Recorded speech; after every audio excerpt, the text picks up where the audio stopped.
everyone, and peace of Christ all of you. Please invite your friends and let us have some quality time together.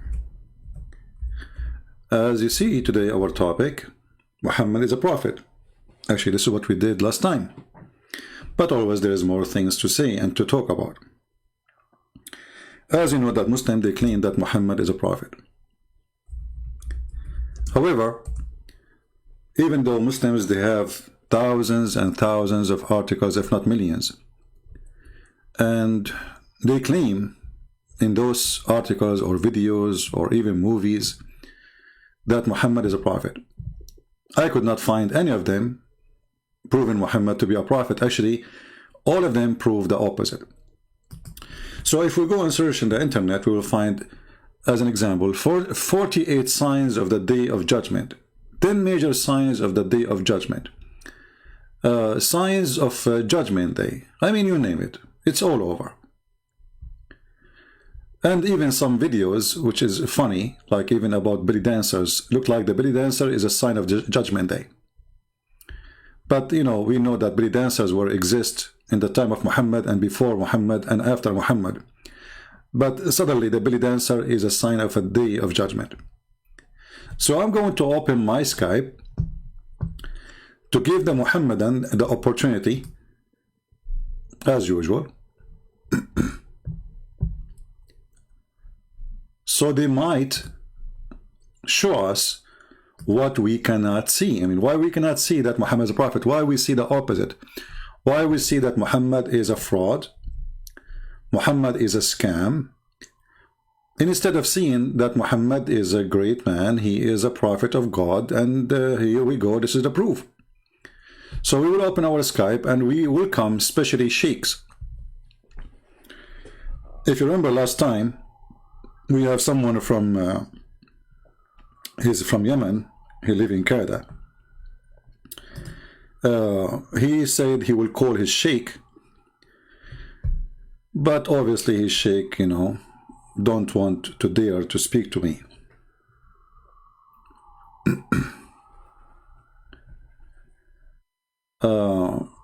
Look like he is online, he is texting me, I'm not sure. Let us see, maybe he has his sheikh.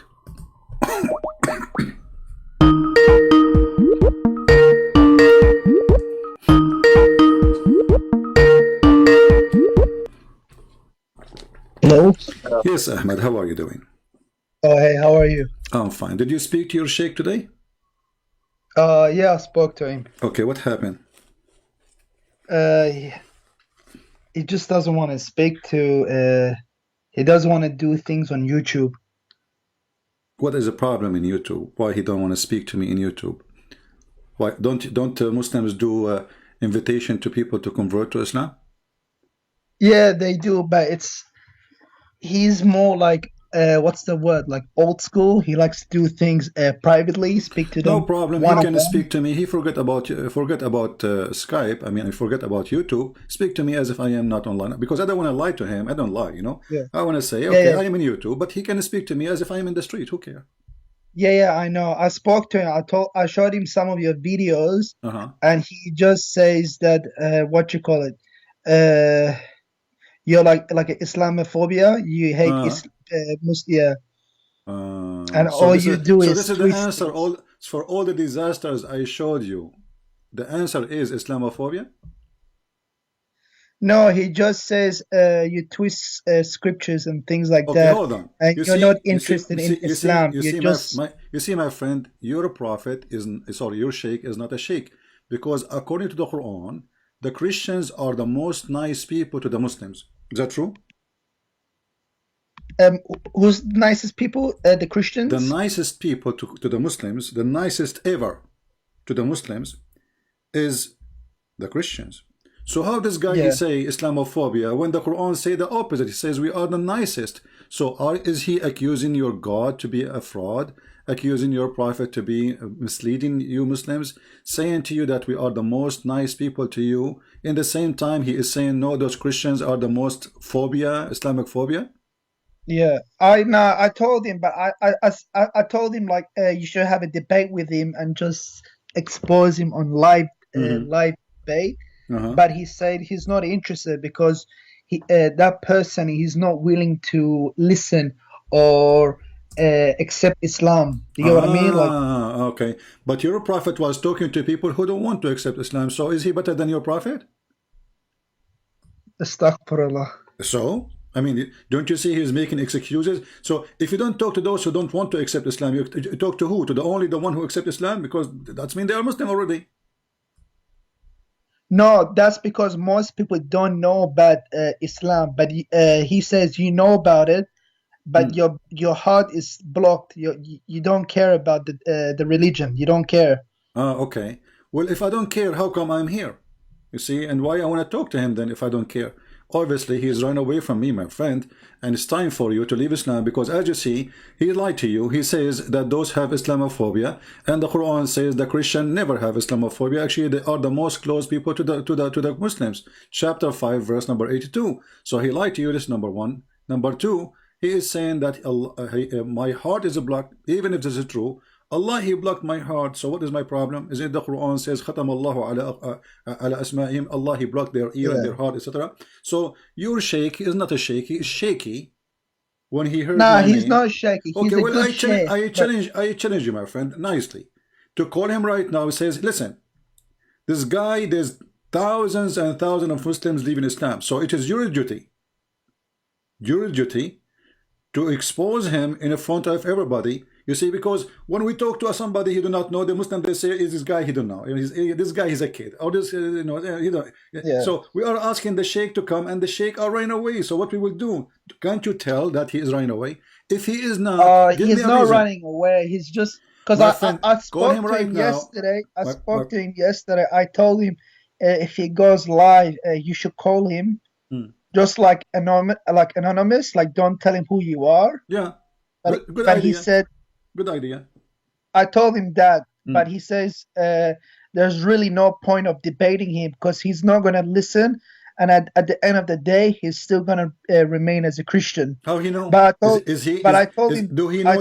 Is he claiming to be God? Do he claim to be God? Isn't Allah only the one who knows the unseen? So how he knew I will not become a Muslim? Isn't it Allah who softened the heart of people, and He is the one who hardened them? Isn't it Abu Sufyan used to be the enemy of the Prophet? Isn't it Khalid al-Walid used to be the enemy? So this guy, he is claiming to be Allah. Yeah, because I told him, don't worry about him. Because there's like thousands of people who watch the thing, you can help 10,000 of people to Islam. But I don't know, he didn't listen. No, he is afraid, my friend. He knew. No, I'm telling you. I'm telling you. Listen. What we will lose if he really called me, honestly, what he will lose. Let us say, for the sake of argument, this guy, a Christian prince, he will not accept Islam. What he lost, at least he gave the correct answers for you yourself, and for the Muslims. Yeah. And for even the Christians, so he can, show everybody that this guy is not telling the truth if he is not telling the truth. So by retreating and running away, he is showing that he is afraid from what will happen. He will lose his career. People will laugh at him, starting from you, because maybe the rest do not know who is he, but for sure you will know his voice because you are watching and listening. Yeah. CP, how's my voice? Is the mic clear, or should I get my headphones? No, you are fine for me. So why you don't call him right now, my friend, again? Say, please, for the sake of Allah, do something. Yeah. Nah, trust me, like yesterday at the masjid, I was speaking to him. I was trying to convince him to call you, but he just shut me down. Exactly. And I can't call. Yeah. He just shut you down again. because he is terrified, my friend. He knew he cannot refute me. I don't know. Isn't it, my friend, Ahmed, listen, isn't it a clear sign? Who is the one running away? I am welcoming him, and I promise you I will speak to him nicely, correct? Yeah. Okay. And he, as you said, even you gave him good idea. Don't tell that you are a sheikh. Don't tell anything about yourself. Like, give me any name you want. Yeah, I told him that so he can call you. See, even this one he will not do, because he knew that he cannot answer our questions, and we prove that Muhammad is a false prophet. So he decided to retreat because he is powerful only in the front of someone like you to fool him. So this is what's happening. He is the one is fooling the Muslims, not me. Otherwise, if you know that this person is lying, like there's many Muslims, they say Christian prince is lying. So why they don't call me and get me busted? Yeah, because I've been seeing your lives for maybe like 5 days now, for 1 week now. Yeah. And I'm just surprised there hasn't been any like top Muslim sheikhs or scholars calling you and just bust you in front of everyone. Do you know what I mean? I'm just surprised no one has done that. I know what do you mean, and here we go. You have first-hand experience. You call your sheikh, who you saw. You said to me, I do not know who is he. He is the big shot, right? Yeah. So why the big shot? He's like one of the top. He's like one of the top scholars in Toronto. Okay, why the top scholar in Toronto? He don't dare even to get me busted. You see, you are not asking him even to debate me. You are asking him to get me busted. Can't he call and say, hey, let me get you busted? It's going to take him 1, 2, 3, 4, 5 minutes. Christian Prince became shish kebab. But look what happened. He is the one is hummus. Yeah. Because honestly, like, I just want somebody to call you and just like to bust you and make you like shish kebab. I want that to happen too, you know? I just don't. I want that. I support you in that. I support you in that, you know? So what do you think? Okay, listen.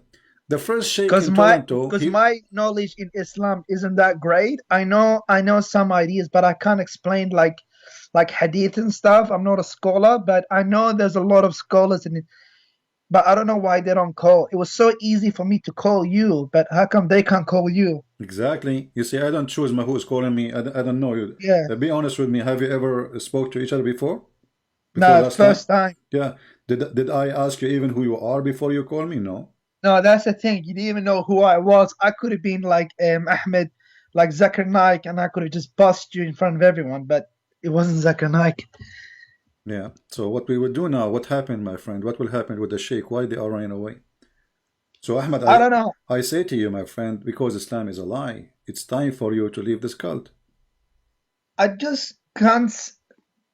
For me, it's either Islam or being an atheist. There's no middle ground. You see, what you will be, this is not my business. You want to be an atheist, be an atheist. But, you know, we can talk about that later. But for now, what I showed you last time you called me 2 days ago is horrible. Isn't it you who said to me that the Quran speak about the cycle of the rain? And then we found the Quran is against that. So yeah, but then my scholar told me that the Quran is not meant to be a book of science. It's meant to be a book of science. So how come the Muslim, they made tons of articles, and if the Quran is not meant to be the book of science, why Allah speaking about science? When Allah he says that those are two body of water and they will never mix, that is science. That is not just a metaphorical, that is science. So is he saying that Allah, he is not knowledgeable about science? No, for sure he is. Well, this is what he said to you, because he is saying, you know, I can say, okay, I can agree that a book about God is not a book about science, no problem. Yeah. But when the Quran speak about science, then we cannot say Allah is not talking about science no more. Yeah, that makes sense. So as long Allah he says, okay, you know, that's it, those two waters, the fresh and the salty, they never mix, then they never mix. That's it. I mean, what do we need to play with it? You know, they never mix, they never mix. What you will do? Yeah.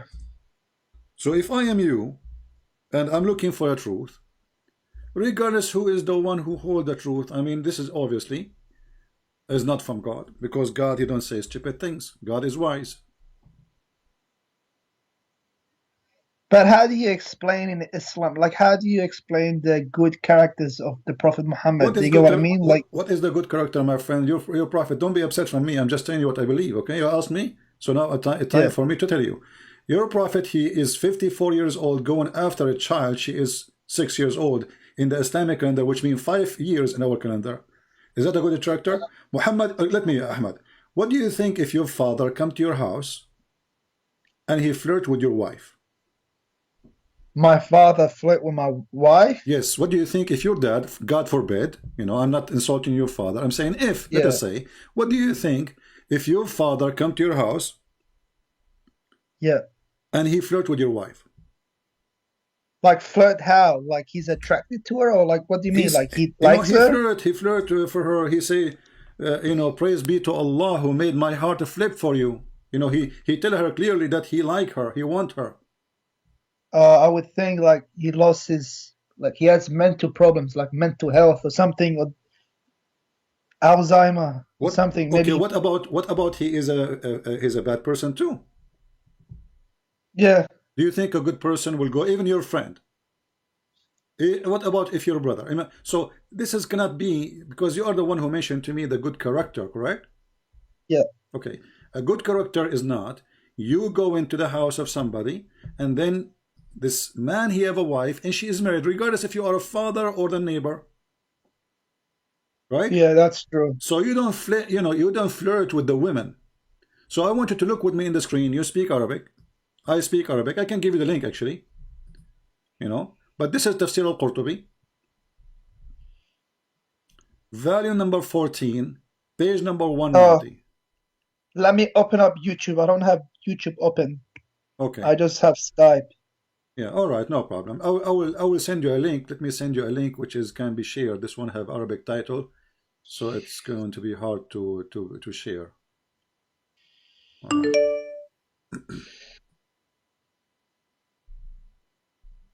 Because like my sheikh, they told me that the Prophet Muhammad, like peace be upon him, he never used to kill like innocent people, We like will see. compared to the We will see Christians if this and is true. We Crusaders. will see if this is true or not. This is absolutely false. Or the ones your prophet he killed, they were innocent. All of them. Anyway, so let us see. Let me send you this link so you can open it from your side to make it easier. Yeah.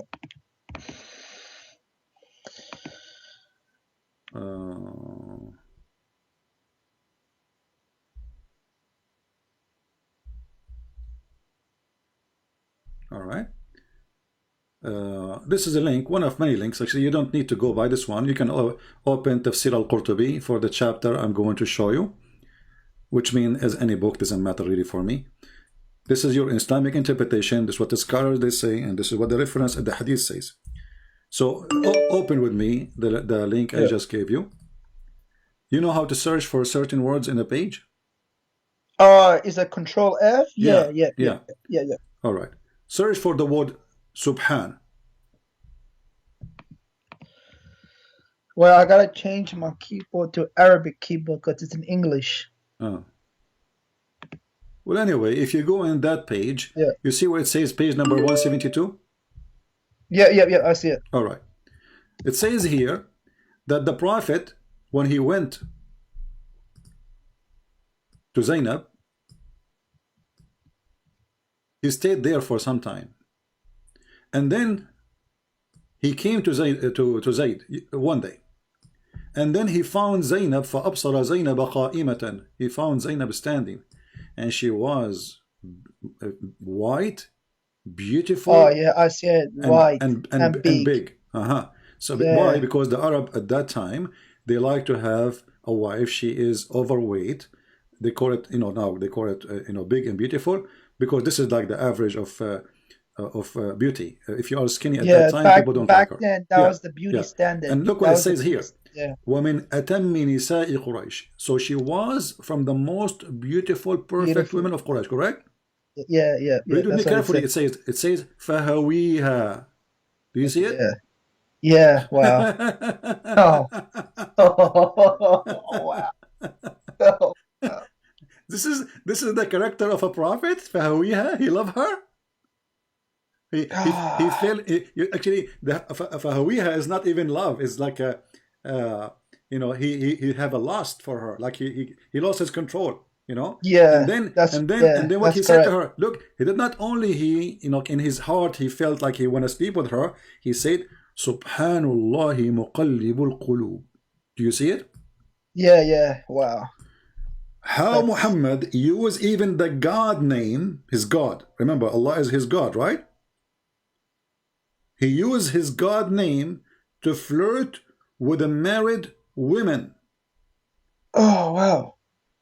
But But the Prophet didn't even have a son. He only had a daughter. Doesn't matter, my friend. He adopted him. This is from the time of Khadija, because Muhammad cannot have kids. He's an impotent man. So because Muhammad cannot have kids, Khadija, she wanted him to have a son, so they adopted this person.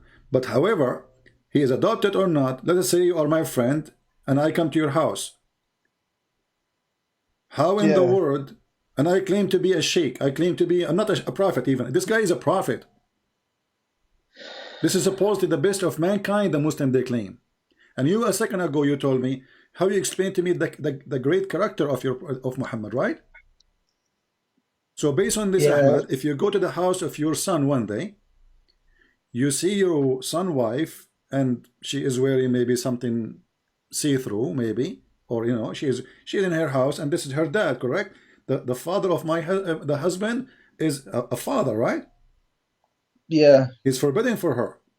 So how in the world the father of his own son, he flirt with married women? How in the world, even if he is not a father, he flirt, and not only that, he used the name of his God. Yeah. To flirt. I read that. So what do you say? I'll be honest with you, from what I read, it's really bad. Not only this, but I can't just take that. Listen, Ahmed, listen, read carefully, continue reading. فَسَمِعَتْ زَيْنَبَ بِالتَّسْبِيحَ. So Zainab, she heard him flirting, praising her by Allah, using Allah name. And then she told her husband Zayd, فَذَكَرَتْهَا لِزَيْد. You see it? Yeah, I already read it. And then look what it says. فَفَطِنَ زَيْد. Like, what the heck? So now Zayd, he got it. They are sleeping together. They are, you know, there's something between them.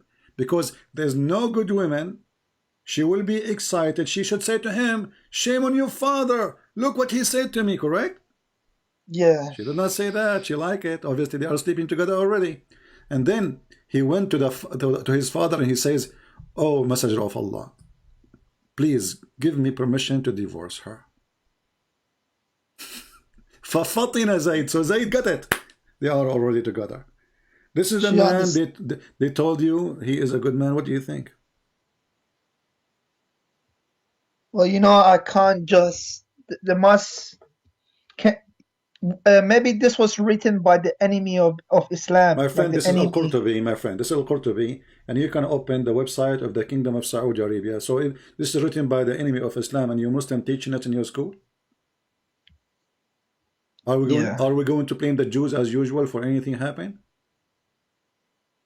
Is that a story written by the Jews? Is Al-Qurtubi as a Jew? No. And by the way, this is not only Al-Qurtubi, this is many books. And nobody says this is a fabrication.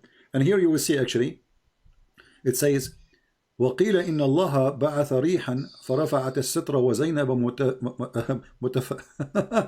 مُتَفَضِّلَ. And Allah, He sent wind. Look, Allah is working for Muhammad. Allah is working for Muhammad. Allah, He sent wind, and the curtain is left, and she was mutafaddila, which means she is almost wearing nothing. في منزلها, so she is at home, you know. And then فرأى زينب فوقعت في نفسه. So he saw Zainab and he wanted her. And not only that, فوقع في نفس زينب أنها وقعت في نفس النبي. So Zainab, she noticed too that Muhammad, he wanted her.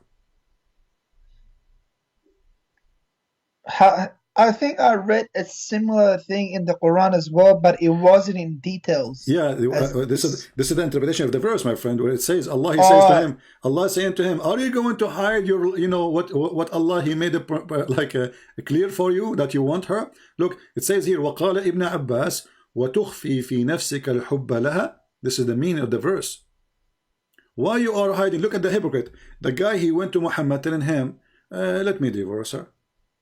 Muhammad, he says, why you want to divorce her? A second ago he was flirting with his wife. Yeah, you know, unbelievable. Yeah. So come on, Ahmed, you know, it's time, my friend. I mean, you are I can tell you are coming from a good family. You are not that trashy to accept such a man to be a prophet for you. You know, see, yeah, this is a pretty bad like, what's written there. I need to save this link and show it to my sheikh and see what he says about What it. he will say to you, this guy, Allah, he block his have Islamophobia. This is what he will say to you. He already gave you the answer. Didn't you get it, Ahmed? Because if he have the guts, if he have a truth, he will not stand to come and say, hey, let me show everybody that you are a fabricator. And as you see, Ahmed, what he will say about this. I mean, this is in your Islamic website. I can give it to you from the government of Saudi Arabia. And even this one is a government website. So what he will say. Does Jalalain and Tabari and all of them, do they say the same thing about this? Well, or is it just Qurtubi? there is different details, but all of them, all you see, Al-Qurtubi, he was not a witness to say. He is not saying. It says there, Ibn Abbas. Do you see Ibn Abbas? Oh, where? Okay. It says, وَقَالَ Ibn Abbas وَتُخْفِي فِي نَفْسِكَ الْحُبَّ لَهَا. Do you see it? Yeah. Okay. So here they are. Al-Qurtubi is a person giving interpretation using the companion who witnessed the story, not him, because Al-Qurtubi wasn't there. You know what I mean? Yeah. Ibn Kathir wasn't there. Those are people, they are collecting information about the story and they are putting it together. Then, but why do people say that the Prophet Muhammad, peace be upon him, he was the most, he was the best of mankind? Ask yourself. You are the one who told me that just 10 minutes ago. Because you do not know, my friend. I don't want to insult you. You know, you were ignorant. I just inform you something you do not know. Because of our ignorance, you know, we say things, it's not true. Because we grow up in a society, everybody praising Muhammad, he's amazing, he's the best of mankind. He's when the guy is nothing but a perverted man.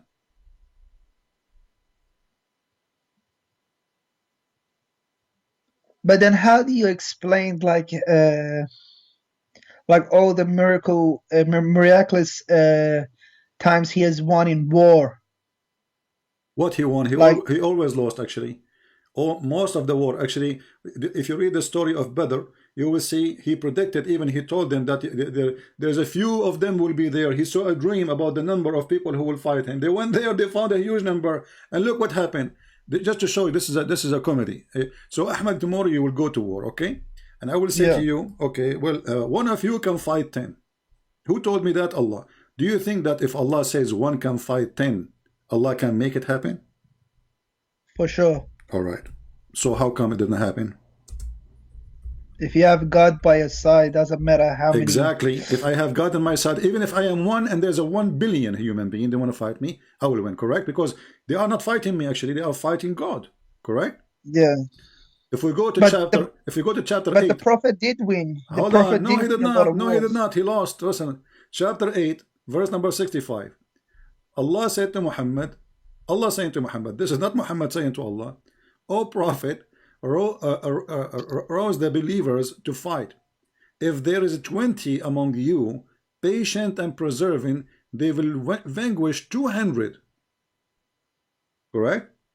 Yeah. The Muslim, they went to the war and they lost. And then when he come back, in order to cover himself, he says, verse number 66, for the present, Allah has lightened your task, for he knoweth that there is a weak spot on you. So if there is 100 of you with patient and persevering, they will vanquish 200. So look what happened. From 1 to 10 to 1 to 2. Yeah, wow. Allah now he found a weakness. This is a prophet. So shit, you keep saying shit, it's okay. So so Allah now he found that you have a weakness. Who care about their weakness? You just told them 1 to 10 they can have victory. Who care if they are 1, if there is even a child, correct? Even if it's an infant, like the maximum he can do poo-poo in this war. If Allah he said, Allah is God supposedly, if Allah he says he will win, well, he will win. Yeah, I don't know how to. That's that's the thing with the Quran, because Quran says that's a very easy book to understand, But even when I read it as in Arabic, it's still not easy to understand. No, for me it's very easy. I laugh. For me I laugh because you see, maybe for you it's not easy to understand. I understand the language is stupid. I understand with you. The language is so stupid. It's a hard language. No, it's not a hard language. It's a stupid language. Like I will give you an example. If we like the Arabic isn't clear. No. The Arabic, yeah, the Arabic it's not the Arabic. The Arabic is a language which is actually very clear, but the Quran is stupid. And the funny is the Quran saying that we made the Quran a clear book for people. So if we go to chapter Al-Kafirun, Al-Kafirun, right? Yeah, I know that. I spoke to my sheikh about that. I always tell him, like, if the Quran is supposed to be a clear book, then how come for me it's a bit difficult to understand certain. It's not even certain. It's most chapters and verses. It's a bit hard to understand. My friend, I'm giving but then you. But then he tells me this is what we're here for. Yeah. This is what. Okay. Exactly. This is why. And when we needed him, he ran away.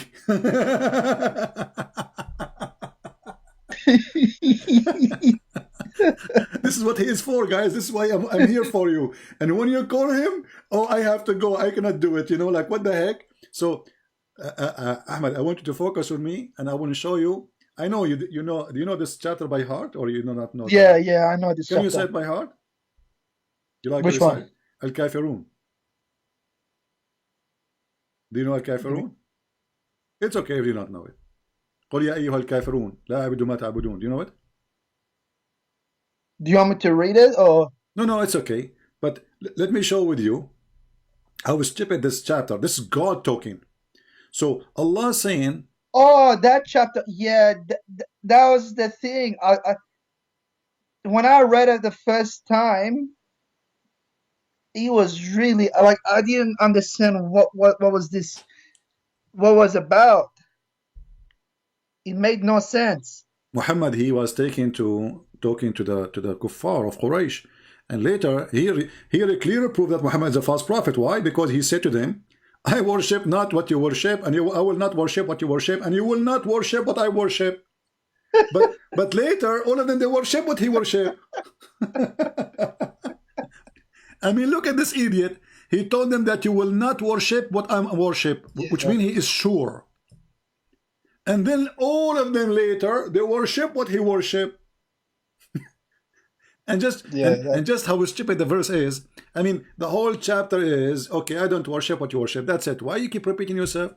So, oh, who you kuffar, I worship not what you worship, and you will not worship what I worship. And I'm not going to worship what you worship, because I will not worship what you worship. Because you have your religion, I have mine. Like, what the heck? Yeah, so, if we take the word worship and we put the word eat, I will not eat what you eat, and you will not eat what I eat, because I will not eat what you eat, and you will not eat what I eat, because I have my food, you have yours. Yeah, it's man. There's some things. That's what I mean, CP. There's some things that I can't explain, that I do not understand. Ahmed, I want you. What about you call your sheikh right now, and put him in the speaker? Oh, he was actually very angry this morning. Yeah, because why? Because you're listening to me? He told me to stay away from these kafirs. Yeah, stay away. But let us get closer to him. What about you call him and put him in the speaker? And I say to him, hey, Sheikh, this guy, he insists to talk to you. Can you please talk to him? What do you think? What about if I somehow get his Skype ID? Okay. And you call him without me? Sure. Give me his Skype. I will call him right now. Okay. He's not online right now. He's not online. No problem. I will. We will call him wherever we can. No problem. And that way you can speak to him. But yeah, that. Oh man, it's just. So Ahmed, come on! Isn't it time for you to leave Islam, my friend? I mean, this is your prophet. He go to his son's wife, and he flirt with her. Do you want to have such a man in your house? But it's hard, and I just how, my friend Ahmed? Come on! Is it hard to refuse a man? He go But if in the house yeah, of people and he flirt with their wives, and yet he claimed to be a prophet of God. Isn't it obvious that he is the devil? This is an act of the devil. A decent man, a man have little decency. He's not a prophet. When he go to the house of a friend, he will not look at the wife of the friend, even if he's just a friend. This is the, you know, he is inside the house. Why? When the husband is not there. Do you know why? Because now he is the father, correct? yeah, Otherwise, he should not be inside the house alone with the wife, correct? yeah. So he is being trusted to enter into the house because of father-son relationship. So what he did, what he do? He betrayed his own son. And then the poor kid, he go to Muhammad, the same person who is flirting with his wife. Imagine how humiliating it is to go to the same person who was just flirting with your wife, because what he will do, he will kill him. You go to him, please let me divorce her, you know, please, you know. His wife, she just told him that your father, he want me, he want to have sex with me. So the guy, he said to himself, I'm not going to be a pimp living in a house where my wife is being, Yeah. you know, or obviously she like him, otherwise she will not be proud about it. It's a hard passage to read. I'm not gonna lie, it's pretty bad. It looks bad, but everything I showed you since the 2 days ago and now, and you do not know believe what me, to say. believe me, CP, it's not like that I don't want the sheikhs to call you. I want them to call you I know. to strengthen my faith. I want them to call you, to boss you. But it's what's happening But is the opposite. I don't understand why none of them call you. It was not even difficult for me to call you. It took me There's one a second million to. videos in YouTube exposing the lies of a Christian prince, but none of those who make videos dare to call me. Yeah. And you know, as you see, Ahmed, did I give you a speech, or I showed you reference and I gave you the Muslim website? Nah, you show a reference. Okay, Cause I'm yeah, always cause I've showing the been. screen what I say, and I make Muslim read with me. And then how in the world you say to me I'm lying? Nah. Cause before I used to watch you, I used to watch Sheikh Uthman Farouk. Yeah, But potato Farouk. but I stopped watching him because he's a liar, and that's how I found you. How you know he's a liar? What made you? Did you watch the video about him that the prophet he did he free her to honor her and he married her? Talking about Mary the Copt, and then we show the Yeah, reference. that's the one. That's the one I watched. Because I knew that story already, and he just lies. Exactly, he's a potato. So now, so you came through him to me, or you know about me from before? No, I think on Twitter or something, because I follow his Twitter. He called somebody about Christian princess or something, Christian princess. So I've just searched up Christian. I Yeah. searched that up on YouTube and I found you, and yeah. So you see, even he tried to insult me. He's a bully. They are a bully. They cannot refute me.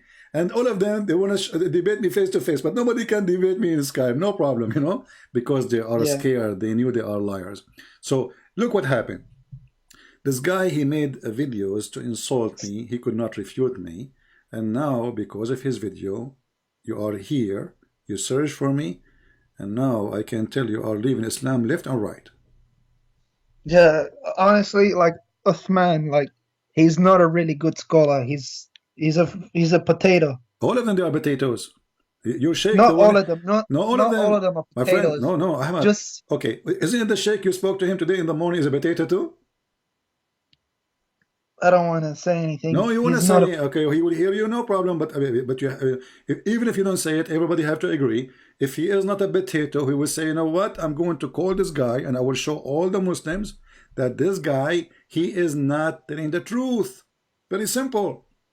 Yeah, And but if I, and Uthman, he's a liar. He lies about just to make himself to make Islam look good, but he fabricates things. That's why I stopped watching Uthman. yeah, well, he's you know, he is not even a potato for me. He is just a puppy. But anyway, You see, Uthman is not the prophet anyway. I mean, we are not here. I don't want to do what Muslims do, start, bullying, and, I don't care about this person. At the end of the day, our argument is about Muhammad, if he is a prophet or not. But CP, just one question. If what you call it, if Islam is not the truth and stuff, and then how come all the sheikhs and scholars are still being Muslim? How come they're not leaving Islam and not exposing?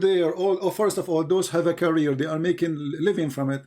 And if you are living in Islamic society, and there's a consequence if you leave, you know that, you know the thing, right? So especially if you live in the Middle East, who dare to say, Muhammad, do I dare to say what I am saying to you now if I live in Saudi Arabia? If you said those things in the Saudi Arabia, they would probably they will make me shish no, they will execute you. They'll probably execute exactly. You. So why the sheikhs are still sheikhs? Because who dare? Yeah. This is a terrorist religion, literally. Because the second you say one word about Muhammad, we want to kill. Actually, today I was seeing an article in Sky News Arabic, which is owned by Emirat, as I know. It says that terrorism threatened the Western culture. And now they are saying, because of terrorism, Western, they cannot have a meeting with their own fan. Because a terrorist will be waiting for them. And the story is, it's about the Islamic terrorism. And the funny is that this is a sponsored by Emirat. You see, even here it says, بِتَوْقِيتِ Abu Dhabi. So, they are saying clearly that because of terrorism, Western, they lost their freedom. And who is the one doing terrorism in the West? They are saying the Muslims. And who is the one writing the articles? Muslims. Yeah. That's his name is Hamid al-Kafai. Hamid, Muslim, correct? Hamid. Yeah. Al-irhab yuhaddidu al-thaqafa al-gharbiyya. So because of terrorism, the Western civilization freedom is under threat.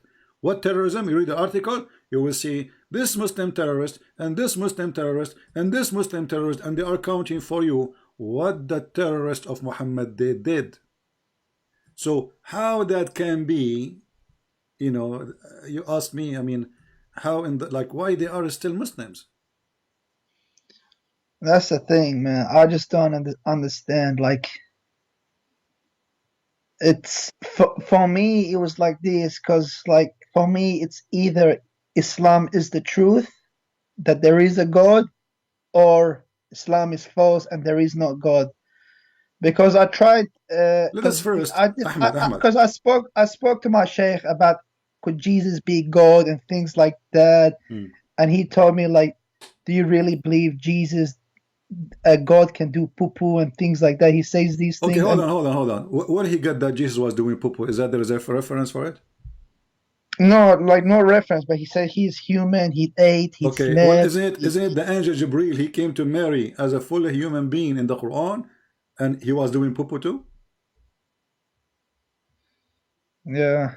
Isn't it Jibril who have, the Quran says, a perfect man, which means he have a penis? Correct? Yeah. Okay, why Jibril have a penis if we cannot see it? What is the purpose? Why Jibril he have a penis if we can, if he will not use it? Right? Yeah, right. And if he is a Jibril, according to Muslims, and now he came as a man with the penis, well, why the Muslim they call him Holy Spirit? Can a man be holy then? A man can be holy. But a man can be holy, but this is only Jesus, because Jibril in the Quran, he disobeyed Allah when he questioned about creating Adam, and this is why Allah he ordered all the angels to bow down to Adam. No, that's true. It's it also frustrates me as well, when I speak to my brothers, my Muslim brothers, and they tell me that there's nowhere in the Bible that says Jesus is God, but I know already some references on top of my head that Jesus is God, but the reason I don't accept it is because I think that the Gospels, Mark, Matthew, Luke, and John, it's fabricated. It's not reliable sources. My friend, you see, all those names you mentioned, the disciple of Jesus, they were killed. And the reason is what is written there. So why anyone? Remember, they are not killed because they are killing people. They are not killed because they were attacking like Muhammad. Just for preaching what is there. So why somebody will give his life for a lie? He knew it's a lie, if it's fabricated. Yeah, that's the thing about, like, I don't understand, like, why would like Allah, after like 600 years or 1,000 years, says, oh no, Jesus didn't die, I rose him up to the heavens. Actually, So he pretty much misguided like 2 billion people. yeah, not only this, Allah in the story in the Quran confirmed that the Bible you just said it's fabricated is true. Why? Because what the Quran says, that Allah, he made someone look like Jesus, correct? Yeah, Okay. yeah. So that's mean the Bible is true, because I write what I saw, and Allah, he says this is what they saw. Correct? Yeah, that's So, correct. so Yeah. how the Bible is corrupt? You know, the witnesses, they wrote what they saw, that Jesus was in the cross. Jesus, he spoke in the cross. Jesus, he died in the cross. And the Quran confirmed that. So how the Muslim, they say Jesus was crucified. So what they are confirming actually is a stupid story, according to Muhammad, that Allah replaced Jesus by someone else. He looked like Jesus. But who can prove that this is Jesus who is not Jesus? So if I go right now to execution and I see somebody, his name is, let us say, Abdul, he been executed, and then you ask me, did you see him? I say yes. He was him. I say yeah, I saw him with my eyes. And then 600 years after, you say no, this is someone look like him, brother. That's brother, Allah, he put Jesus in the cross. But the fact is what the Jesus. Because Allah, he don't like Jesus to be crucified. And then Allah, he deceived the Christian and the Jews. And the Jews, they were thinking, this is Jesus, that's not the Jesus, this is Jesus, that's not Jesus. And then they were getting to them, well, this is Jesus, because he looked like Jesus, he talked like Jesus, his hair like Jesus, his eyes like Jesus, and even his iPhone is Jesus' iPhone. So, therefore, this must be Jesus. However, brother, sister, this is not the true Jesus, because the true Jesus, he don't have iPhone, he has Samsung. Like, what the heck? The true Jesus, he don't have iPhone, he have Samsung. So what is the proof? What is the proof this is not Jesus? What a stupid story.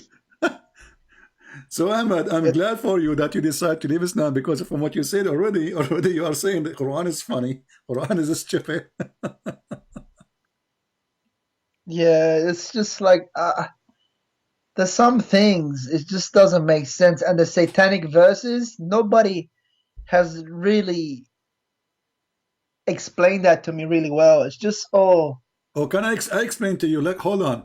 You see, the Muslim, they say, I will use the satanic verses as a sword with two sides. Let me show you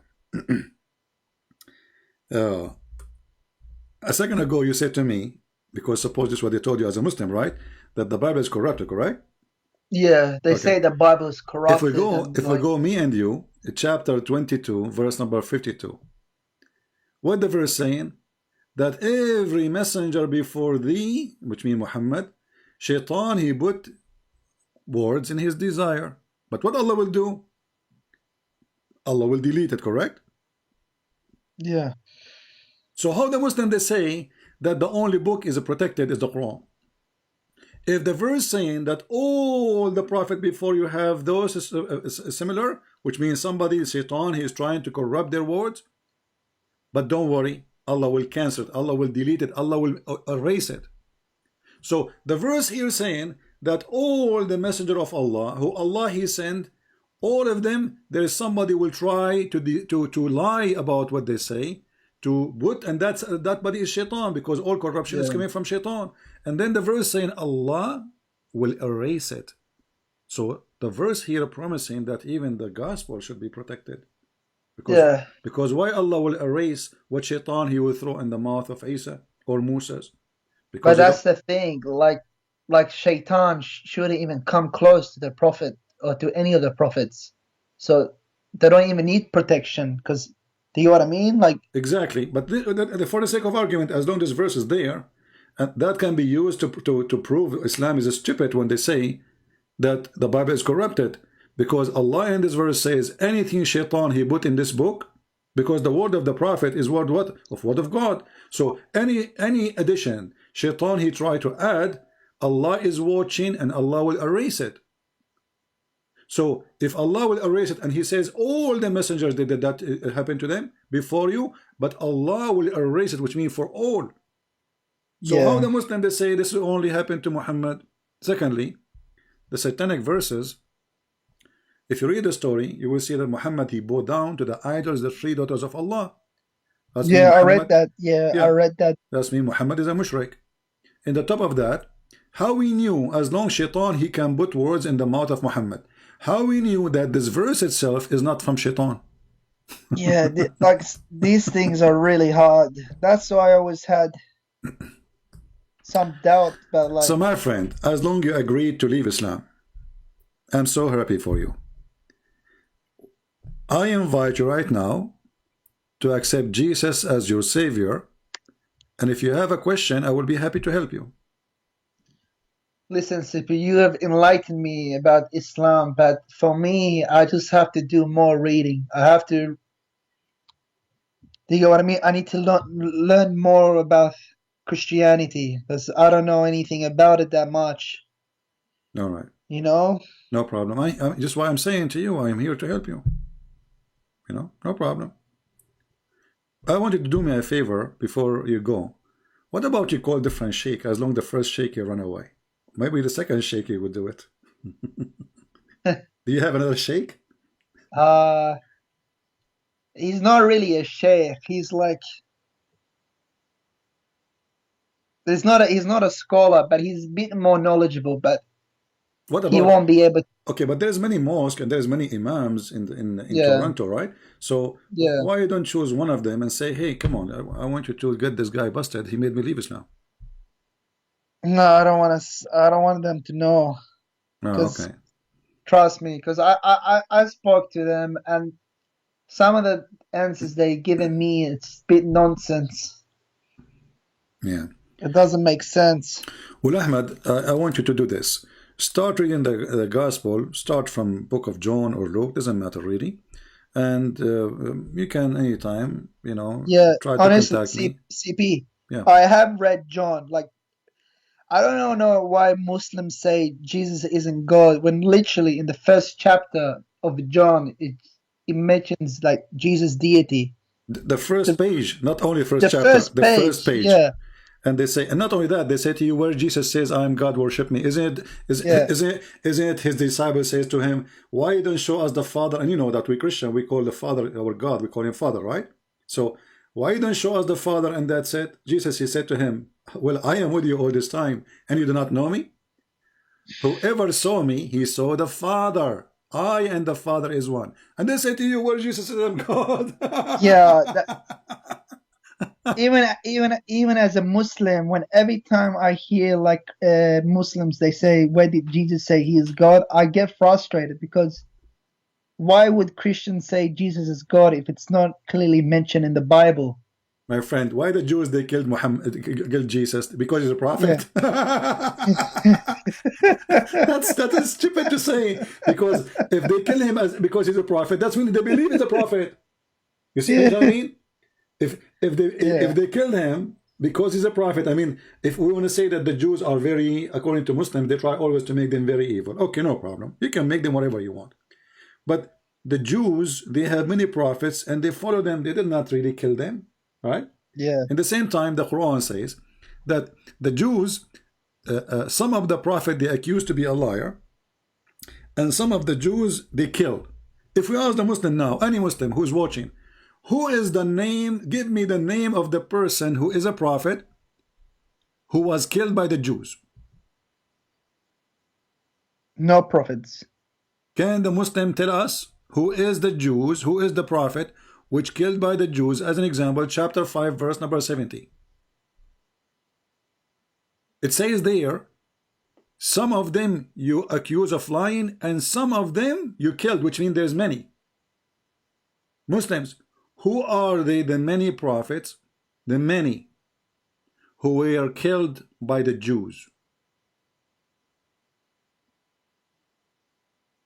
If there is any shake. So Ahmed, I will be happy to receive call from you again when you like to know about Jesus more, and you like to I would love to, my friend, you are a nice person, and I would love to save you from hell. I believe in hell. I believe in salvation. I believe that Jesus Christ is the only Savior.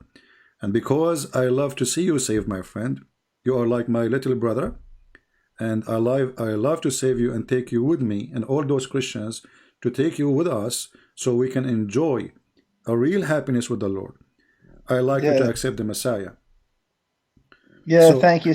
You have definitely enlightened me. I'm definitely going to read the Gospels, but can you just like, for me, the biggest issue with Christianity is not Trinity. Like, Trinity, I don't know why sometimes Muslims say, oh, Trinity doesn't make sense, or this doesn't make sense. For me, it's like, how can you make sense of God, of who He is? Your mind can't comprehend who God is. Yeah, that's true. Do you get what I mean? Yeah. I mean, we call so him, it doesn't matter. We call him Almighty. Why we call him Almighty? Because he's Almighty. What Almighty mean? There's no limit of what he can do, right? So he's Almighty. So when this man, he says to you that Jesus was a man, so are you saying to me that God, Almighty, he's capable not of being a man in the same time God? This is against the word Almighty. This is against the word God. But wait, CP, do Christians believe that Jesus is a man, or he just became a man? My friend, the Bible teaches that for God he humbled himself. He humbled himself, so he come in a form of a man. So God, because he is so glorious, and because his glory is too like if you see God the way he is, you can't even live. Let us say, I'm not going to compare God to the sun, but the sun, the star, But imagine you are getting close to the sun. What will happen to you? Yeah. This is what will happen. So God, he humbled himself, and in order for us to see him, he came to us as a man. So he is a man, in the same time he is God. And if God, he chose to be a man forever, this is God. If he chose to be a man for a day, he is God. If he chose, you cannot tell why God, you cannot like, do this. Honestly, CP, sorry, that's the biggest issue with me. Like, I spoke to not my sheikh, but with one of my friends. I told him like, God can't be a man. Then how did God become a tree, like a burning bush? Yeah. When he spoke to Moses, do you get what I mean? Exactly. And not only that, actually, the voice came from the tree, right? Yeah. Okay. How did God become a voice? They will say, no, God. But yeah, that's is the voice of God is the voice of God is God? See, the Muslims, just because Muhammad, he said, they refuse. As an example, I never saw a Muslim making fun of Mary being a virgin giving birth to Jesus, correct? Yeah. Why? Because the Quran says so. But imagine if there's no verse in the Quran, they will laugh at us. You know it. Yeah. So just because Muhammad says so, okay, it's true. When we ask the Muslims, is Allah is a fire? They say to me, no. So what this verse in the Quran saying? Blessed is the one in the fire and the one who is around the fire. Who is the one in the fire? Moses, he heard the voice of God, and the voice of God is coming from the tree, from the fire. Okay, and then it says, but when he come to it, chapter 27, verse number 8, he was called, blessed is who is ever in the fire and who is ever around it. You ask the Muslims, who is the one in the fire? Remember, the Quran says that this is a holy ground. Take off your shoes. So, are you a Hindu, Muslims? Because the Hindus, they believe in a holy fire. Yeah. Right? So, are you a Hindu? Why it is a holy ground? Who is in the holy ground? Allah. Yeah, God. So who is in the fire? They have no answer. You read the interpretation, they will say to you, the angels. Like, what the heck? Why it says the angels? And why the angels are inside the fire? I mean, what they are doing there? Like That's crazy. they are doing break dance. Like what they are doing? Like, hey, angel, why you are inside the fire? Angels, okay, come to the fire, man. You will be burned. No, that's okay. For me, fire is okay. I thought hellfire is for. So how? And at the same time, because Muhammad is a fraud, he copy a story from the Bible. He add his own spice, and Muhammad is like a person who steal my bicycle, and then he paint the bicycle, so I will not know that this is my bicycle. But he forgot to take my name from it. Come on, CP. Honestly, this is how Muhammad is. He is the most foolish person ever. I mean, the more we read about him, the more we die laughing. This guy is a certified idiot. So I cannot find better comedy than Muhammad. Actually, like 99%, 0.9999, like the election in the Middle East. Not the guys when they vote for Saddam Hussein. 99.999999 they agree, and the one who did not agree, actually he agreed, but he died when he was doing the election. This is Muhammad. 99.999999999 they believe that Muhammad. Okay, there's no atheist in Saudi Arabia, brother. There is no atheist in Yemen, brother. There's no atheist. There's no atheist everywhere, because who there? Saddam Hussein in charge. But the second you start reading, you will see that this person, this prophet, is a false idiot. Anyway, Ahmed, he hung up. All right, he's gone. But we are happy that Ahmed, he left Islam. He called me to get me busted, and he ended leaving Islam. Let us see if there's other Muslims. All right.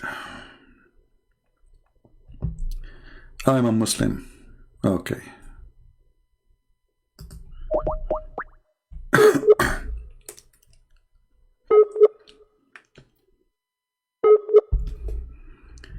I'm glad that Ahmed, he decided to leave Islam. Wonderful. We are calling different Muslim. Hello?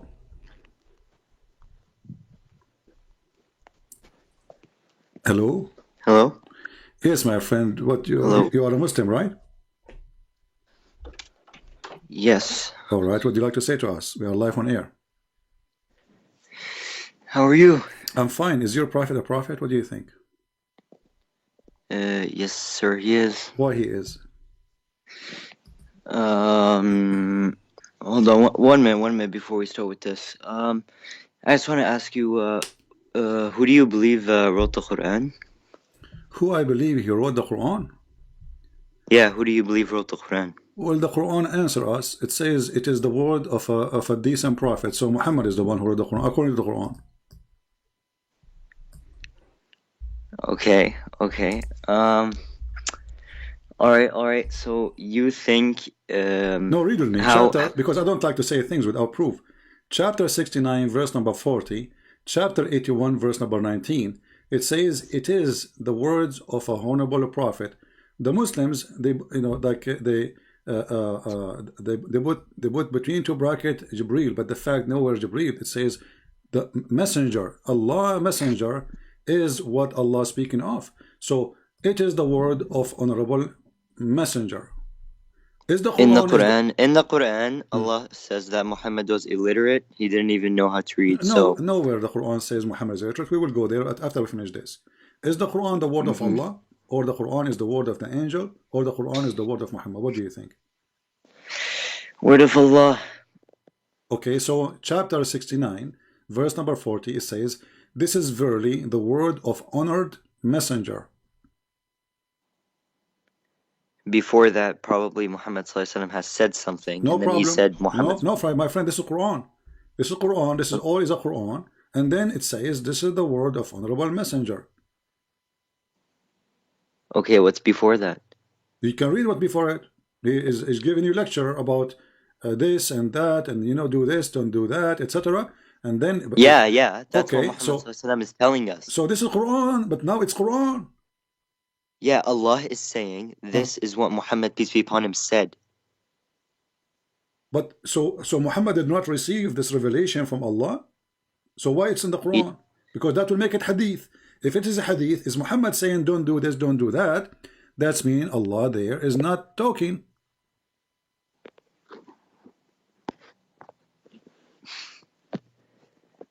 Okay. Yeah. Can I have a question? What do we want to skip this one now? Let us try to find the answer, my friend, before we go. No problem. I did answer. No, you did not answer. You did not answer. If you say this is Muhammad, that's mean the Quran. But this is Quran. So you just admitted that the Quran is a word written by Muhammad. You're not even reading what was said before that. Read. Okay, read. Go ahead. Read. Read as much as you want. So what? I can't see him on the call. Open chapter 69, my friend. Open chapter 69 and read any verses you want until 40. That's not the problem. It says that I have to go. I'm going somewhere. Oh, you have to go now.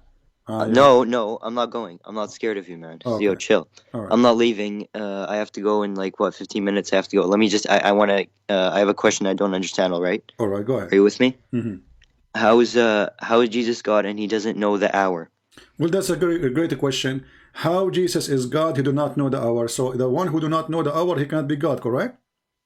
Yes. Well, the same chapter you are reading from, you will see that Jesus, he told them what will happen exactly and when the hour will come. We Christians do not believe in the predestiny, which means the more we sin, the faster the hour come. And Jesus says, only my Father, which means he have the decision because he is the Father. That's why we call him the Father. So Jesus, he said, I've been given the power over the flesh.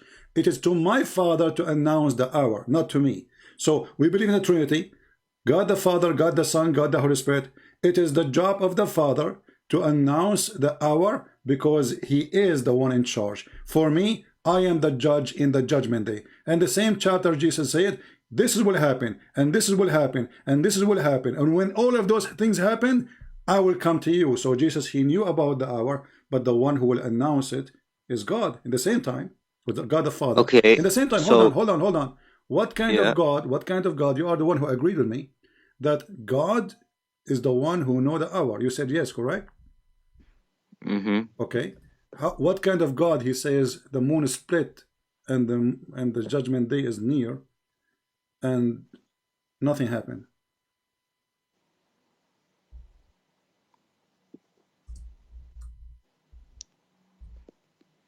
Do your God know the hour?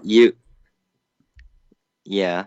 Well, no, because he says that اقتربت الساعة. The word اقتربت in Arabic means not only near, it's almost in the corner.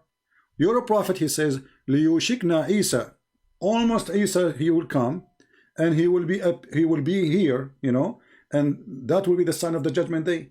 And Isa did not come, and this was 1400 years ago. If we go right now to the hadith, if we ask you, who is the one who told Muhammad that Isa will come very, very soon?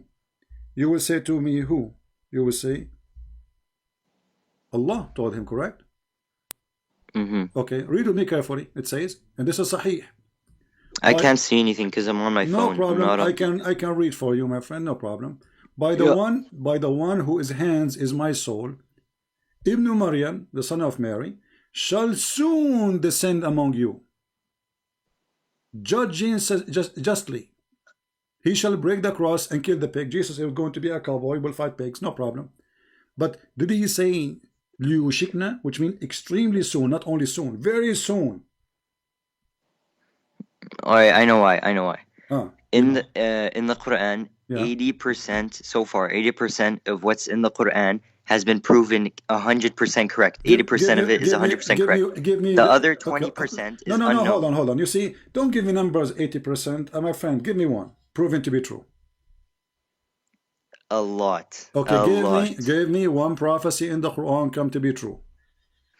Or one knowledge. Okay. One of them was, he said that iron didn't even come from Earth. He said it came from like meteors or something. All right. Well, like not too long ago, we knew that meteors, iron came from meteors. Okay, hold on, guys. Allah in the Quran, He says iron did not come from the earth, is coming from the sky, from the space, correct? Yeah. But is that true? It was proven to be, yes. No, my friend. If you go right was now, it, wait. my friend, the volcano have something called magma, correct? Mm-hmm. Okay.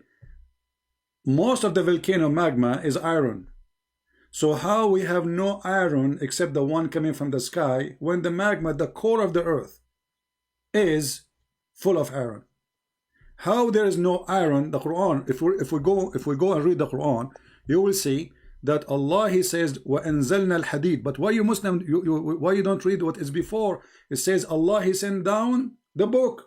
Did Allah send really a book, printed book? Allah, He sent down the justice.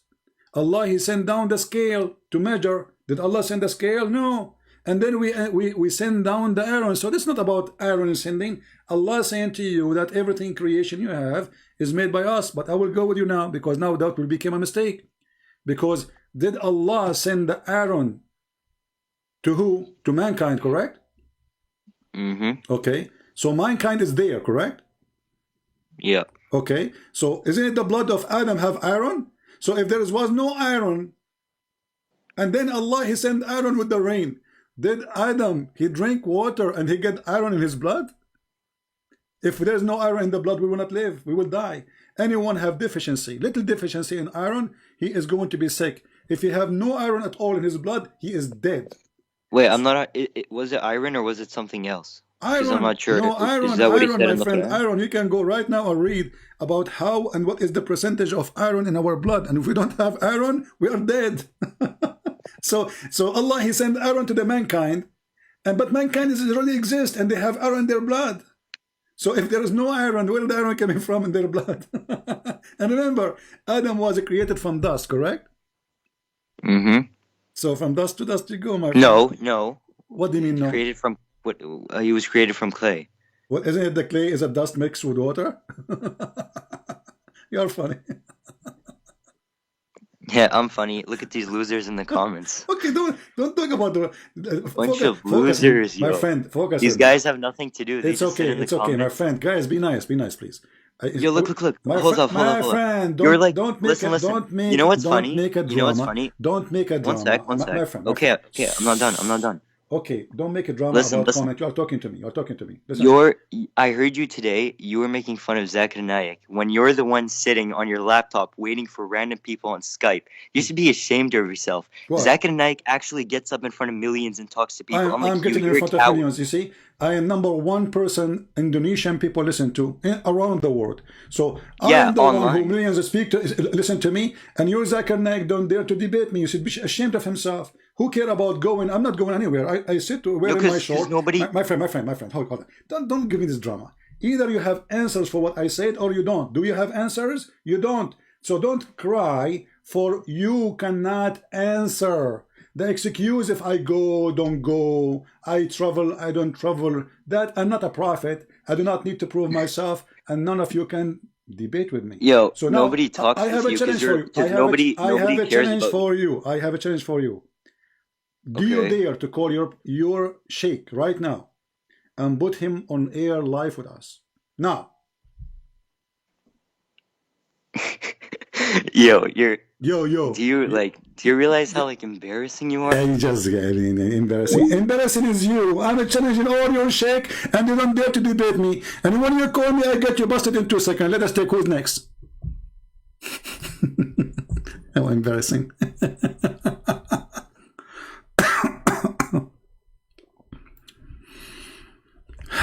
Okay, Ahmed, you want me to call him again? Let us see. Hello? Yes, Ahmed. Sorry about that, CP. My internet just dropped off. Yeah, it's okay. Did you hear the guy saying that Zakir Naik, he speak to everybody? I don't. Yeah, he was being really stupid. Do Zakir Naik dare to open his Skype to anyone to call, including me? Do he dare? You don't. I have my Skype open for anyone. I don't know who's going to call me. I don't know if he's a scholar. I do not know if he's a smart. I don't know if he's a genius. I don't know if he's going to... I'm not afraid of anyone. CP, when he mentioned the verse about iron, I knew you were about to bust him.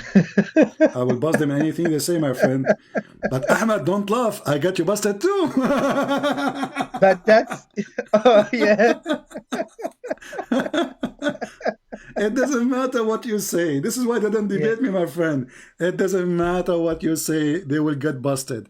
You know, the Muslim, they made an article about how to debate Christian prince. They said, if a Christian, even if a Christian prince, he said to you, the prophet was a great man, don't say yes. And don't say no. Because whatever you say, he will get you busted. So how in the world those people want to debate me? So this is what they do. They are just copy-paste machine. Nobody want to read. Nobody want to see. They are blind people. They are copy-paste. The Quran is a joke. Who is the one who wrote the Quran? Allah. Okay. Why the Quran says this is the word of an honorable messenger? Read the verses before it. Okay, go ahead, read them. Read them. So and if the Quran was sent by messenger, or this is the word of honorable messenger, let's say for the sake of argument this is Jibreel, but this means the Quran is made by Jibreel, not by Allah.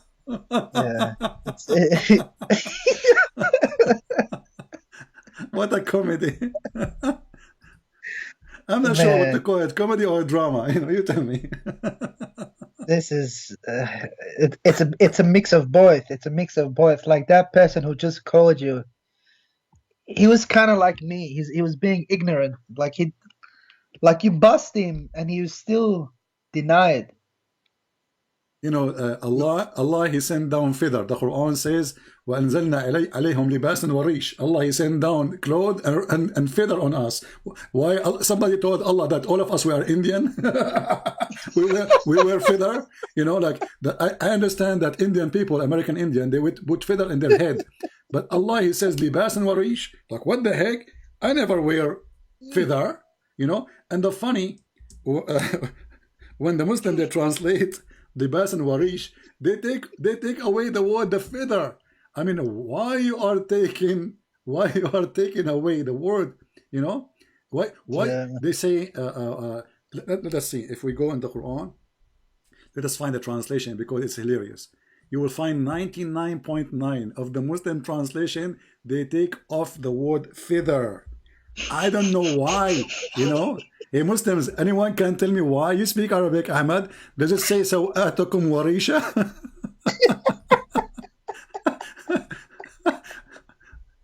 Allah, He sent down my underwear and it was made from feather.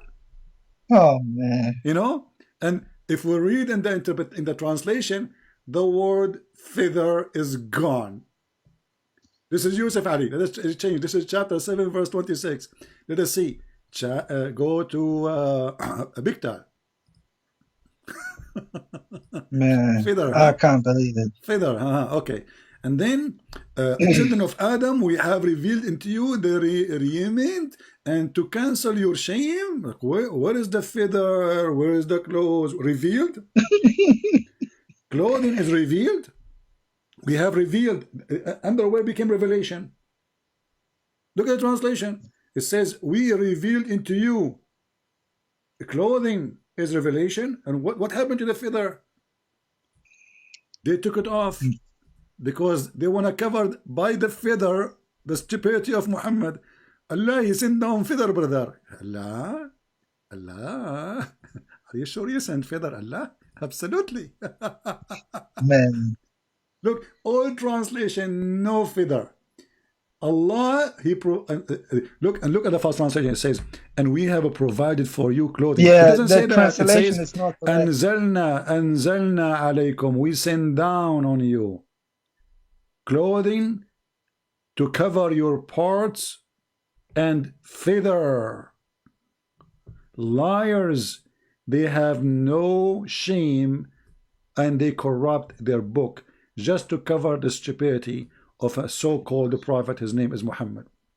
They don't want you to read. They don't want you to see that this cannot be from God. This is an idiot. God did not send feather, and we are not a chicken. Yeah. You see, if we are a chicken, I will say, okay, well, Allah, He covered us by feather. But did any of you Muslim have a picture of himself when he was a baby? He was covered by feather? because maybe you were born with covered with feather, and then your mom, she took the feather away. Anyway, Ahmed, there is anything you want to say, my friend? Yeah, I just want to say, like, yeah, thank you, CP. Like, Ahmed, don't thank me, my friend. Don't thank me. I want you to accept Jesus. Come on. I want you to be saved. I want you to come to Christ. I want you to be. I want you to be with us in the heaven of the Lord. Yeah, for sure. Like, yeah, like I just have to do my own research. I just gotta, you know what I mean? I have to read it and understand it myself. All right. But like, yeah, for me, but like, Ahmed, I'm going to make a threat for you. If you don't accept Jesus, I will take all the feather covering you now.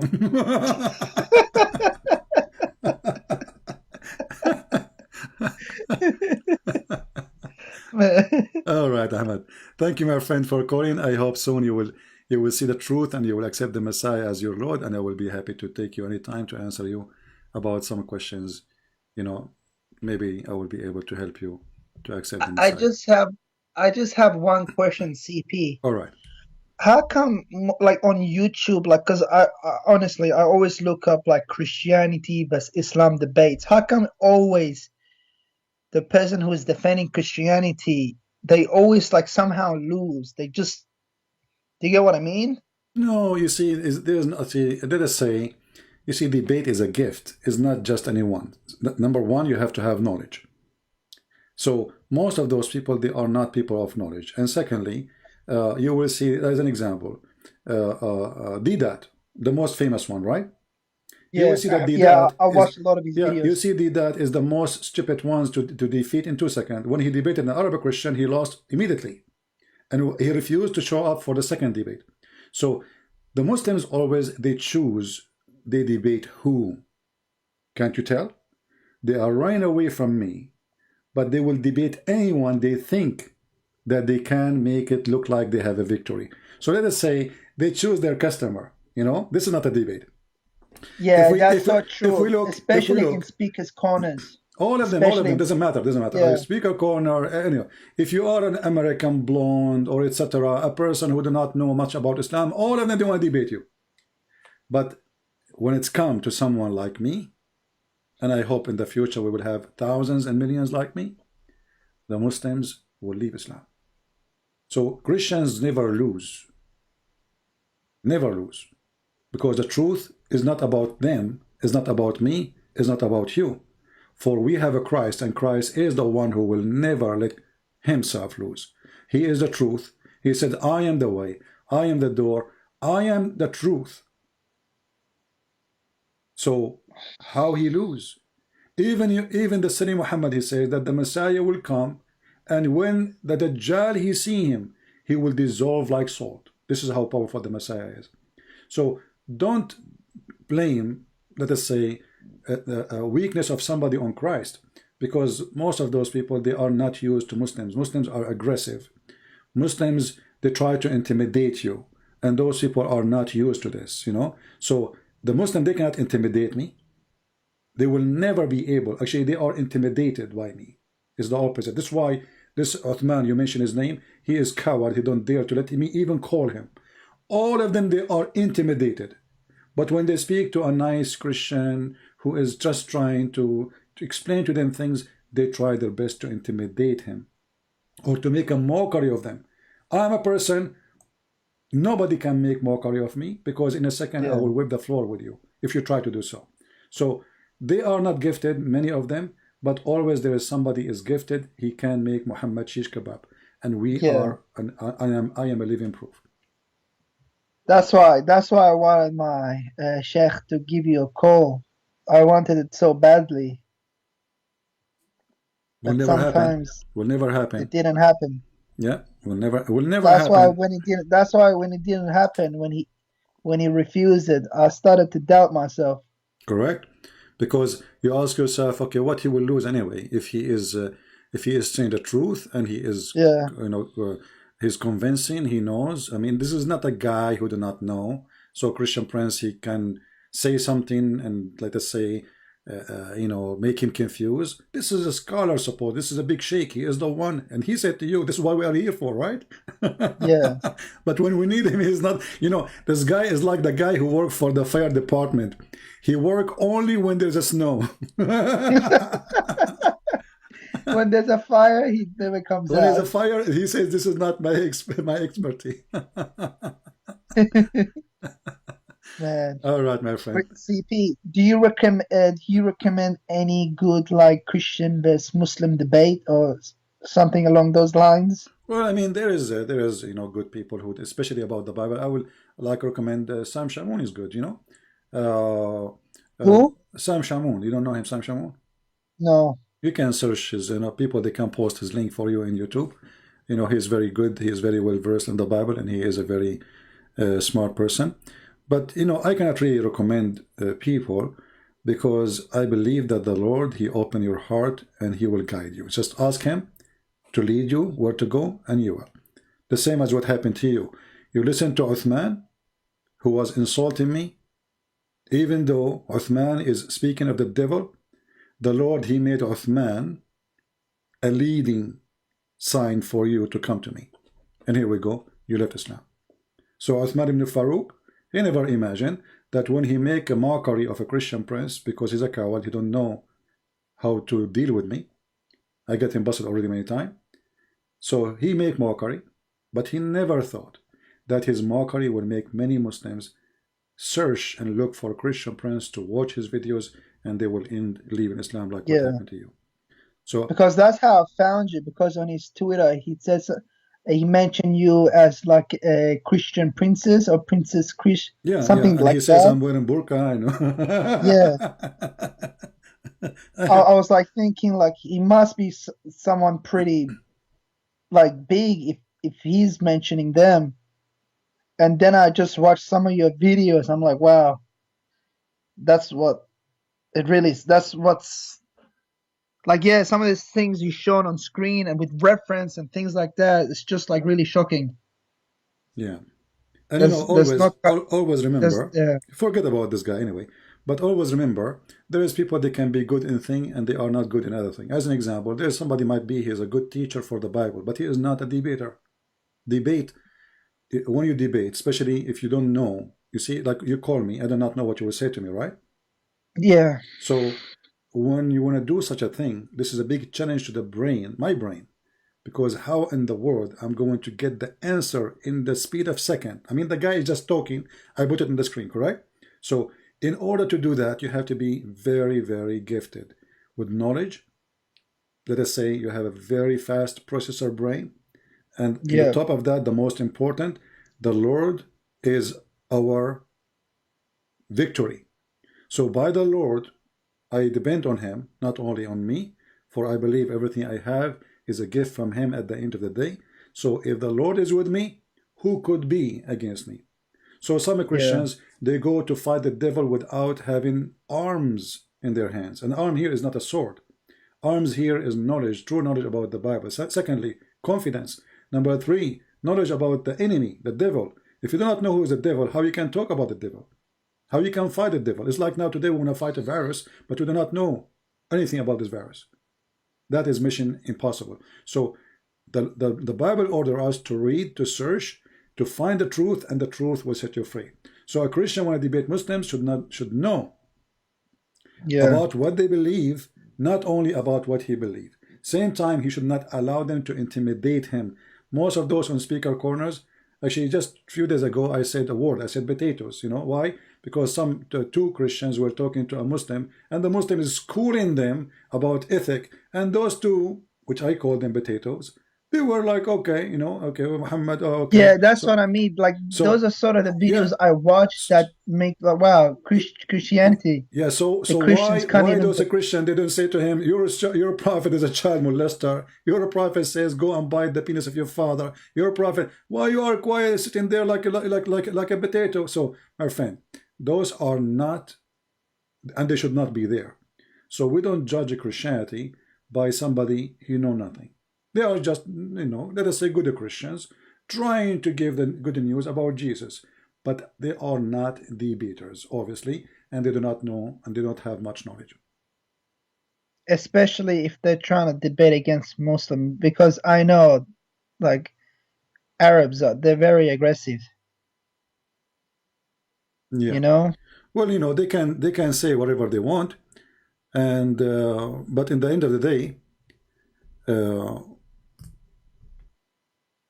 like sometimes, like when I'm watching, Christian best, like in the speakers' corners, I'm like even though I'm a Muslim, I say to myself, I can defend Christianity better than they can defend it. You are right, actually. You are Do you right. get what I mean? I mean, yeah, they are, because they are not really, they are not qualified. You see, this is a speaker corner. It's a street. Anyone jump there, and he's supposedly suddenly he's a Christian. And maybe I'm not saying, but even those Muslims and maybe those Christians, none of them he practice what he is talking about. It is mostly it's a place to shout and kids talk, but no professional talk and no real debate is happening. And Muslims, they are the best in mockery, you know. So they try to intimidate you, like, you know, they did hit a woman. Her name is Hatun, you know. They hit her. I saw that. Yeah, one. So this is who they are, you know. They are not really defending Islam. They are cowards trying to defend Muhammad by intimidation, and all of this doesn't work with me. And now, actually, we will have many people will be graduated from the school of a Christian prince, and they will make Muhammad falafel before even, without using oil, they will fry him. Yeah. So anyway, thank you, Ahmed. We will see if I can take one more call. And, no worries. Thank you, CP. All right. Thank you, man. You have a good day. All right. We will pray for you. We will pray for you and for the people of Yemen, the Muslims there, to end the war there and the evil of Islam stop. Wherever Islam goes, war come. And we pray that all the Muslims, all your family, they will find the truth, and the truth will set them free. And this is the good thing about Christ. He said, love your enemy, bless those who curse you. So my friend Ahmed, we say, may the Lord bless your family, bless your mother, bless your father, bless your children if you have any. May the Lord bless all people who they love the truth, for Jesus is the truth. And the second you love the truth, you are in love with Jesus, for no truth except Jesus. God bless you, my friend, and I hope to hear from you soon. Take care. Thank you, CP. You have a good day, all right, man? Bye-bye. All right. Let us see.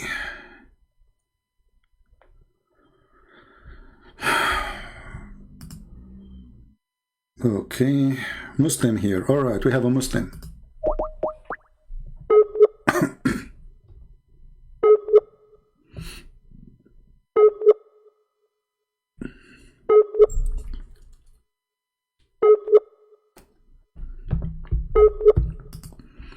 This Muslim, his internet is not functioning. Let us see a different one. I am a Muslim from Pakistan. Usually the one who say that is ultimate fart.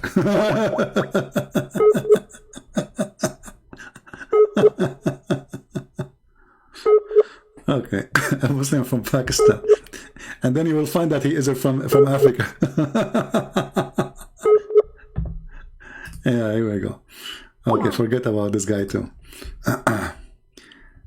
Anyone else? Okay, Muhammad.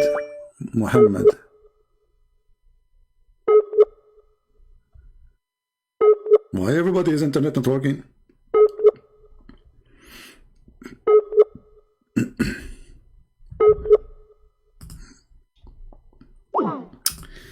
Let's try a different person.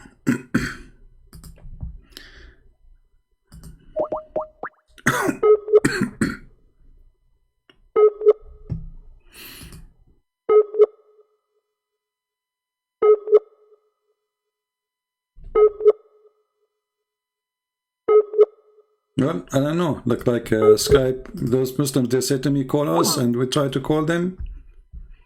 Their internet is not working.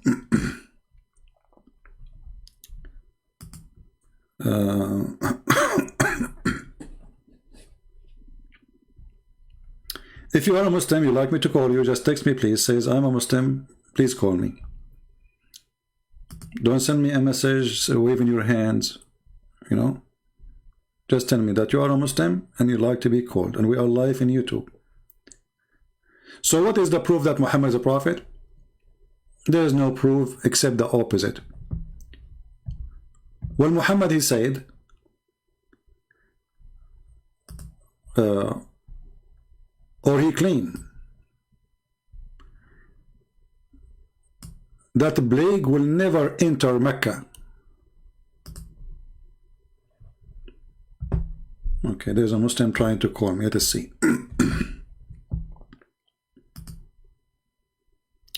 Oh, we have a Muslim saying white man worshipper. Let us call this guy. I like that topic. White man worshipper.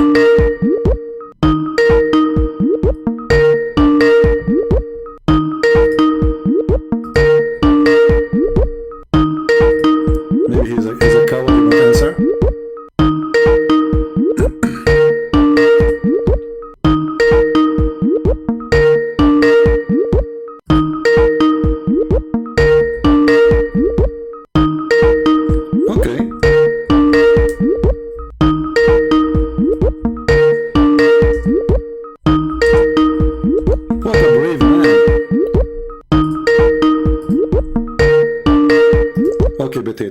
So look what he said to me.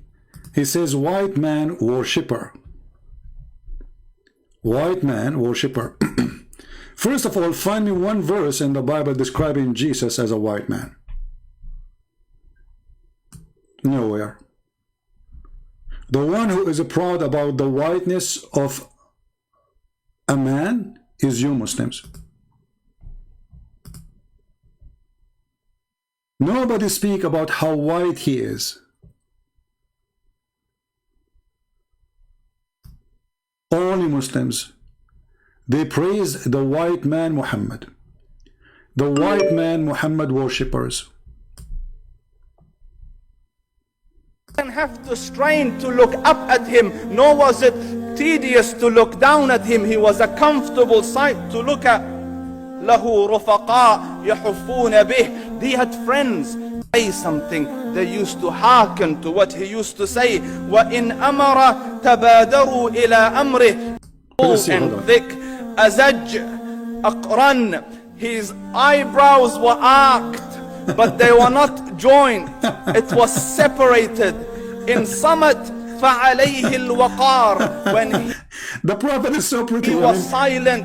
Guys, we have to admit the Prophet was so pretty. Striking appearance.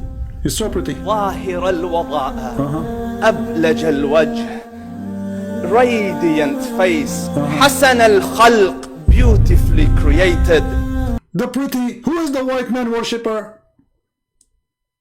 And look at the drama music behind. And what is that?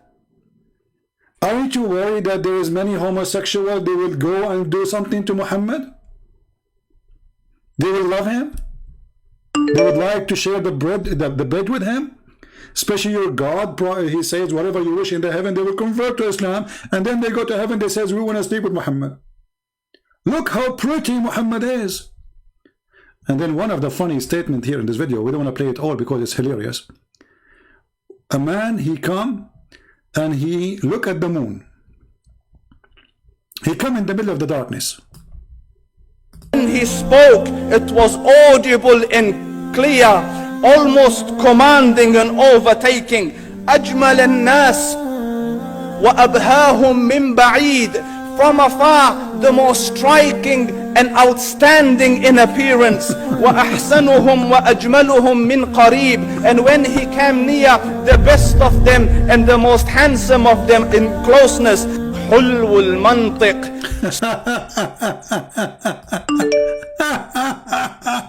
Who is the white man worshipper? Who? Let us go to the moon. When the guy, he saw the prophet. He looked at the moon. He looked at the prophet. He looked at the moon. He looked at the prophet. He looked at the moon. He looked at the prophet.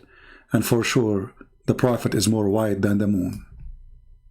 Rasulullah. Anas ibn Malik says, he says, I came out one night. I came out one night. It was the full moon night. Absolutely. Brother, look how emotional. Look how emotional, brothers and sisters. The sheikh, he has tears in his eyes. He cannot continue more. The prophet is so pretty. He's so pretty. With the guy, he saw him at night. He could not stop. Like, look at the emotion, brothers and sisters. Allahu Akbar, Allahu Akbar. Wait, where's my tissues? What the heck? The guy was coming at night. At night? Many things happen at night. Be aware. I came out one night, it was the full moon night. Look at the emotion, look. Look at the action. And I looked at the moon, and in the desert, understand, the moon is an awesome sight. It is smooth, it is radiant, it is clear, it is gentle compared to the scorching sun at which they are used to. So the moon was the epitome of beauty. So he says, I came out at a full moon night and I looked at the moon and I saw it beautiful, handsome. So I said, let me go see if the moon is more handsome or my prophet is more handsome. Are you kidding me? Are you stupid or what? You are comparing the prophet of Allah, the most handsome boy, to the moon. What's wrong with this guy? Don't you know the answer already? I mean, how in the world even you think about it? Don't you know that there's nobody is more pretty than the prophet? Who the hadith says his underarm is so white, his thigh is so white, his belly button is so white, his face is so white. And the Muslim says, white man worshipper. Not a single verse in the Bible speak about Jesus as white or his color and how good looking he is. Because we don't follow a look. Secondly, all those stories is a fabrication.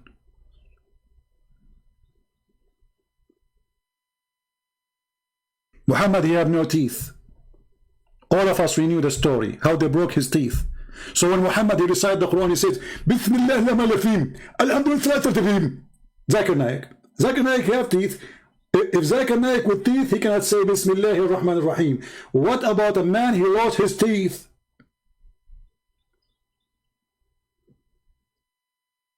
I mean, the guy, he don't even have teeth.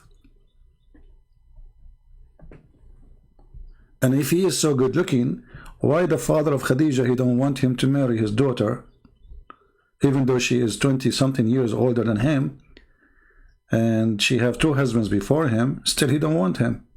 He's so pretty, man. Okay, what happened? And the guy, he went in the street and he saw the moon. By the way, each time I see the moon at night, I go there, I look at the prophet, I look at the moon. I look at the prophet, I look at the moon. And then I look at the prophet, and I don't want to look at the moon no more. That's it, I give up. I'm so disappointed with the moon. I thought always the moon is so beautiful. It turned to be no. He lost the competition for a guy, his name is Muhammad, and he's an Arab, who take a shower with dead dogs and run blood from period. Alex says, he says, I came out one night, I came out one night, it was the full moon night.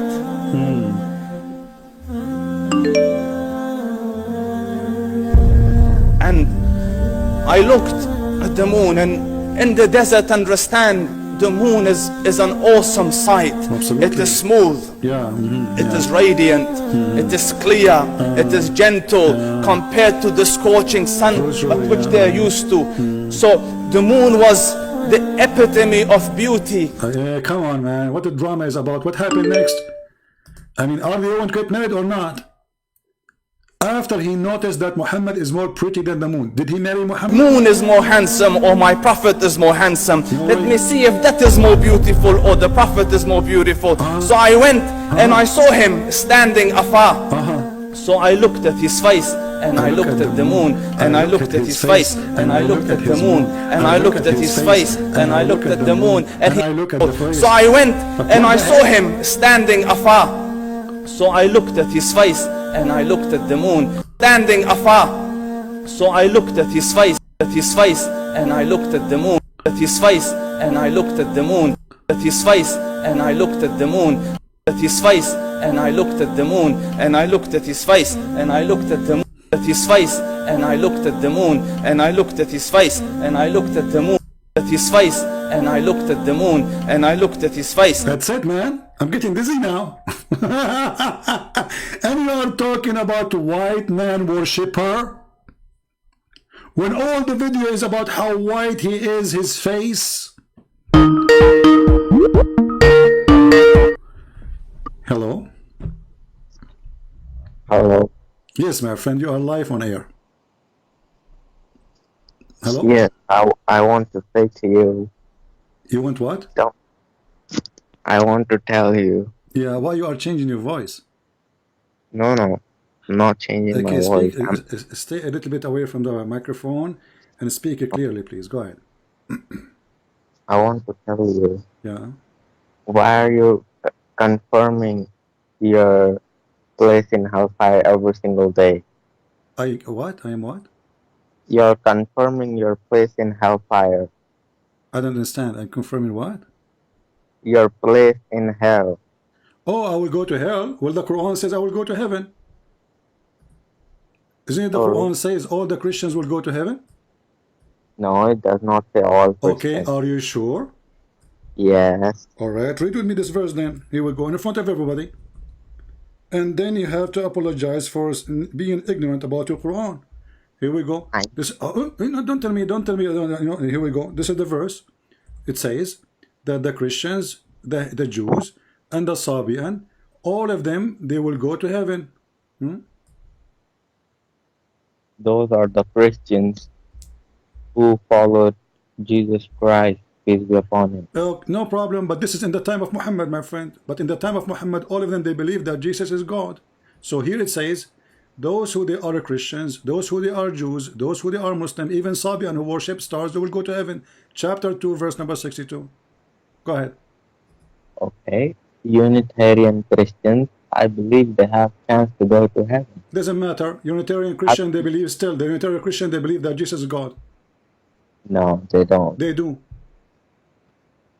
I know Christians. No, you do not know. Unitarian Christian, they believe Jesus is God. All what they say, there's no Father, there's no Son, there's no three, this on. So they say Jesus is the same as the Father. This is what the Unitarian Christians. So you're ignorant again. So now you get your prophet busted. So those who believe that Jesus is God, they will go to heaven. This is what the Quran says.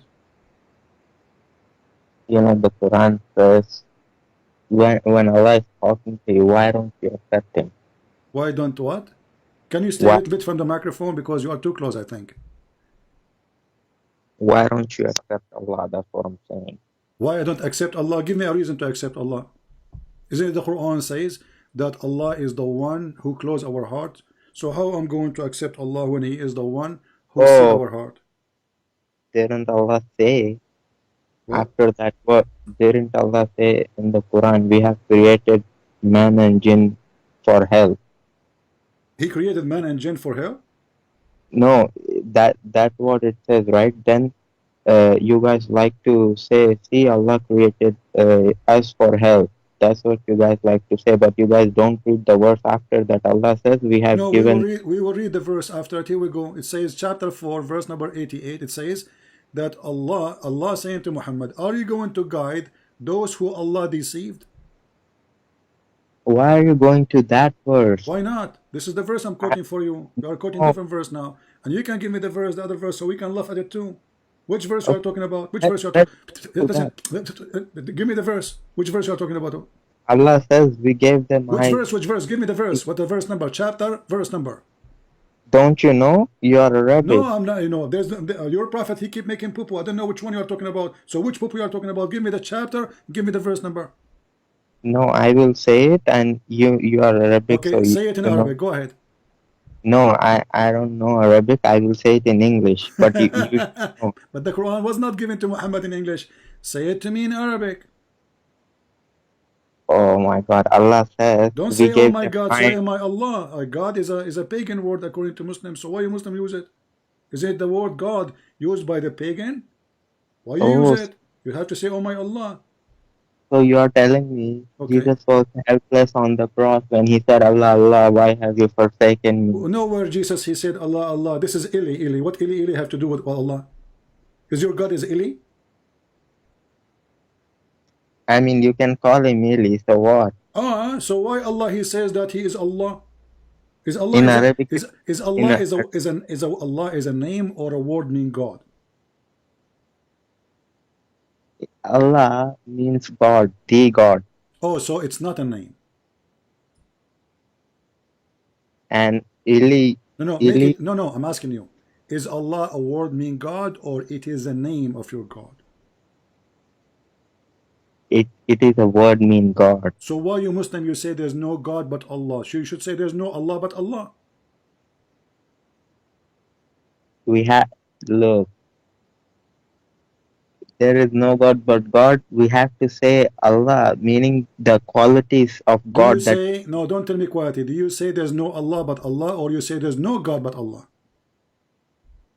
there is no ilah but Allah. Oh, okay, so Allah. So what ilah mean? You tell me. You tell me, go ahead. What ilah mean? I think it means God. Okay, so ilah is God. Allah is not a word mean God then. Allah means the God, The the true God. God, the Okay, true God. Even okay. Guys, Tovia Singer says that. okay, hold on. What? Even what? Even that Jew, Tovia Singer, he also says that Allah means the God, My true my God. my toe, my toe say Allah is God. No, Tovia Singer, don't you know that Jew? Tova Singer. Okay, do you accept what Tova Singer he said? I don't accept everything because he rejects No, Jesus, which is either you accept him or not. You just say Tova Singer he said that, so he reject Jesus. That means he reject Muhammad too. Reject Muhammad to be a prophet because the Quran confirmed that this is Jesus, correct? So you are asking me to ask a liar according to your religion to prove a point. Just how stupid you are. no, Because they he don't. refused Jesus. It, You are the one who said he refused Jesus. So if he yeah, refused Jesus, why you accept somebody? The Quran confirm him to be a fraud, a liar, and you are saying to me, ask him. I never said ask him. You said Tariq I Singer said he, confirm. Tariq Singer yeah, confirm. But isn't it Tariq Singer is the enemy of Jesus? okay. Isn't it him the enemy of Islam? No, he is the enemy of Jesus that is mentioned Okay, in hold Bible, on. Because Quran. no, because isn't it the Quran says the one is enemy to the Prophet Allah he sent is enemy of Allah? Yes. Okay, and you just said he is the enemy of Jesus.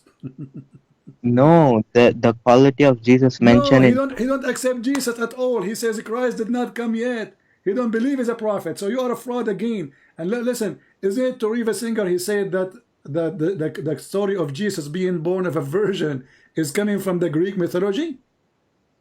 This is a lie. look, a lot of the things I disagree So with why you him mention somebody? You know a lot because of things I didn't he's not agree. Okay, he's, Abdul, he's not a if you Muslim. wanna prove me wrong, don't mention somebody is an idiot. You don't even dare to speak to me. At least give me something from your religion. Now I'm asking you.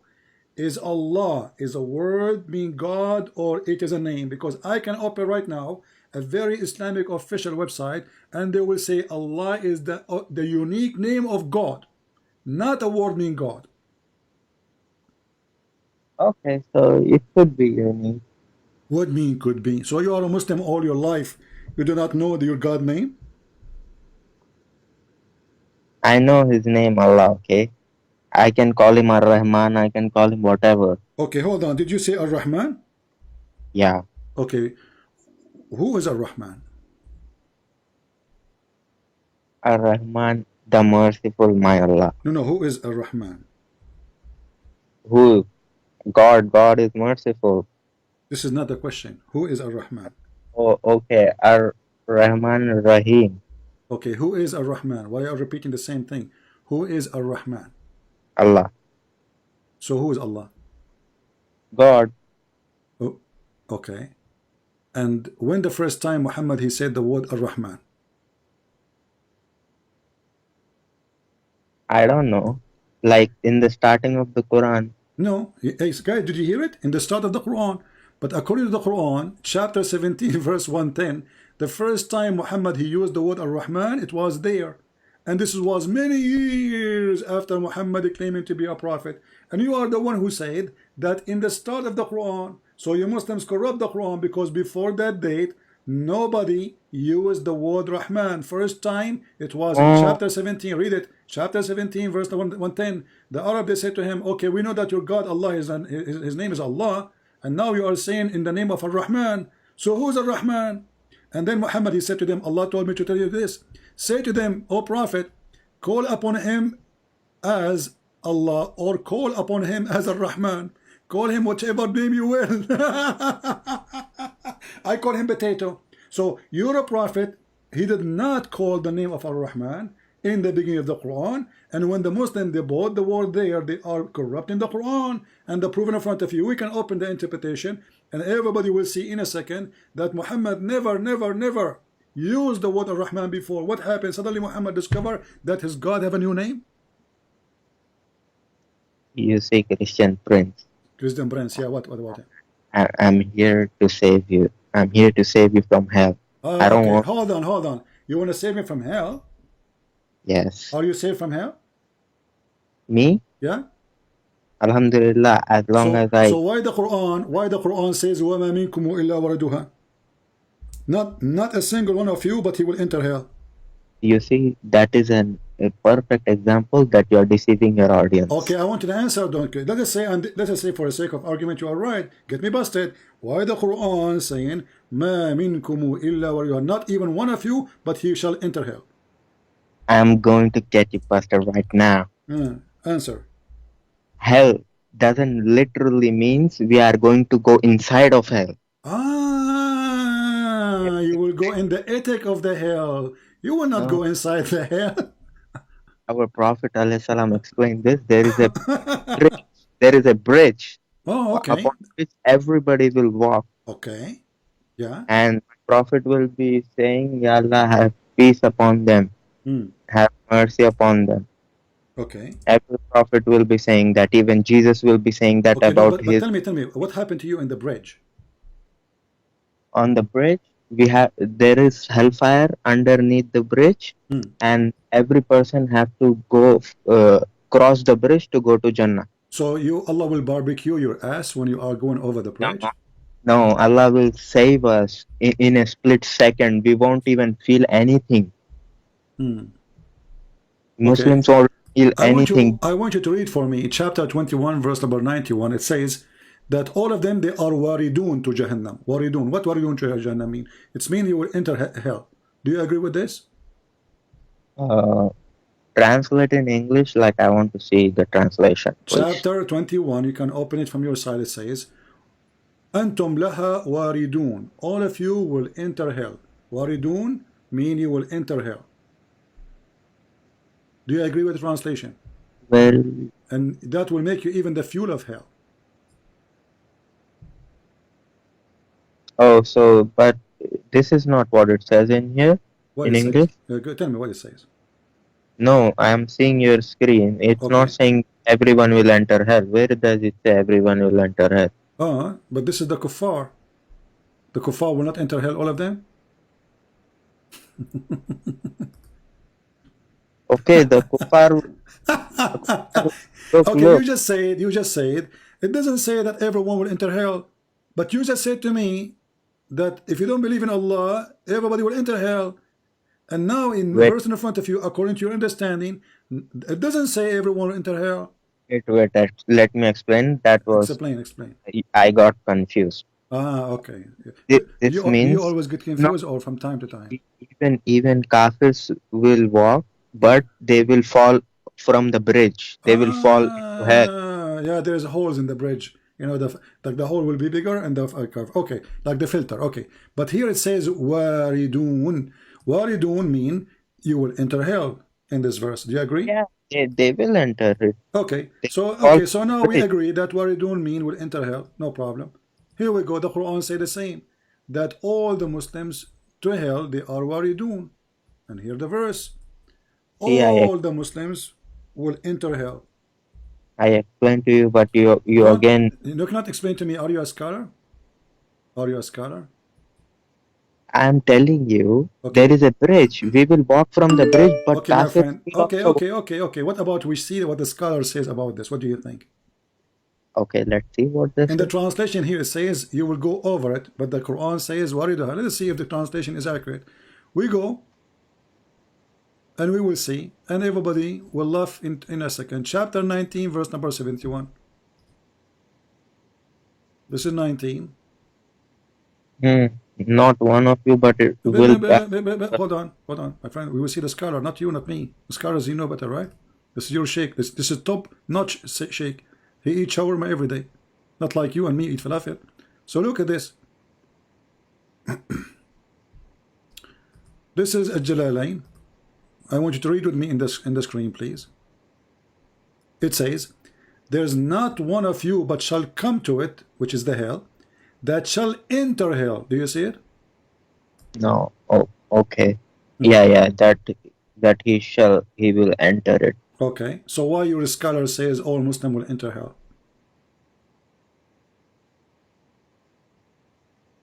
You see, enter does not mean we will be burning in hell. Okay. So Allah will make you enter hell to do what there? Tour? There is a bridge over it. So the hell... My friend, what bridge? Already you are in.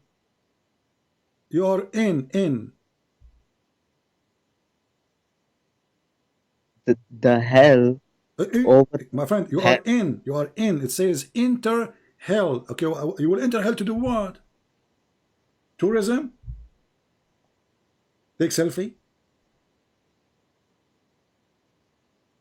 Look, again, I would say Allah, it means over it, not enter. Okay, let me make it simple for you. Is your prophet going to go to heaven?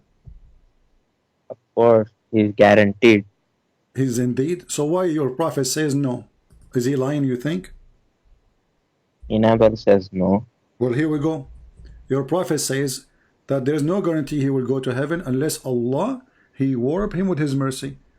Are you accusing your prophet to be a fraud? You see, you take everything out of context. Show me the hadith. Give me the context. Here we go. Okay, give me the context, my friend. Go ahead. I will explain you see. Okay, go ahead. Explain. Okay. I'm reading. I'm listening. Okay, it says Abu Hurairah. Read it. You know English. Let me zoom in for you so you can see it better, because all Muslims, they have a weak vision from drinking camel urine. Abu Hurairah reported, Sallallahu Alaihi Wasallam is saying, none of you will be rescued by his works. He was asked if not even he would, and replied, not even I, unless Allah covers me with his mercy. But if you keep to the straight path, are moderate, pray morning and evening and part of the night, and earnestly practice moderation, you will reach. Yes, that's it. Yes, that's it, yeah. But your prophet says that all the work he did will not grant him heaven unless Allah warp him with his mercy. Yes, of course. That is the part of it. We worship God, and then he will see, he will appreciate it, and he will enter us with his mercy. Okay, but do you agree with your prophet saying that your work will not rescue you? You see, you are changing the topic now. I'm not changing topic. No, I'm not changing topic, because we want to get to the conclusion. Do you agree with him when he said that your work will not rescue you from hell?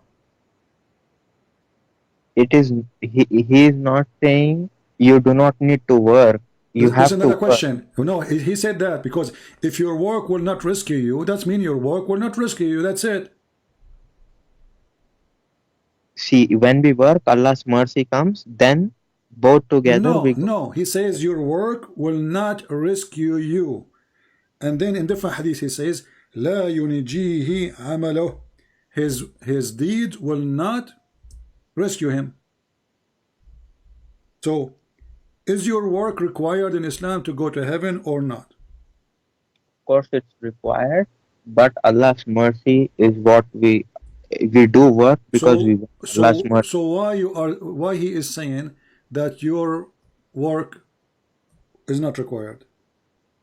Where does he say it's not required? Show me. It says it's not required because it's not going to rescue you. Where does it say it will not rescue you? It says clearly that your work will not rescue you. What's wrong with you? Are you blind? The hadith that I just read? Yes, it says your work will not rescue you. I'm telling you, it means only work is not enough.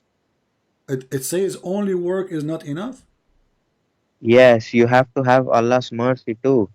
Okay, Okay, okay, let me okay, explain it. okay, hold on. When you're a prophet, he says your work is not enough. What is else enough? When we work, Yeah. Allah, with His mercy, He will enter us. He will see we have worshipped Him, and He will say, okay, you can go into. I will give you one example. Okay, give me. There was a slave of Allah. He worshipped Allah for 500 years. And then when he was brought to the scale, okay, Allah said to the angels, enter him into Jannah with my mercy. Okay. So that slave said, oh, no, Allah, I want to go with my actions, not with your mercy.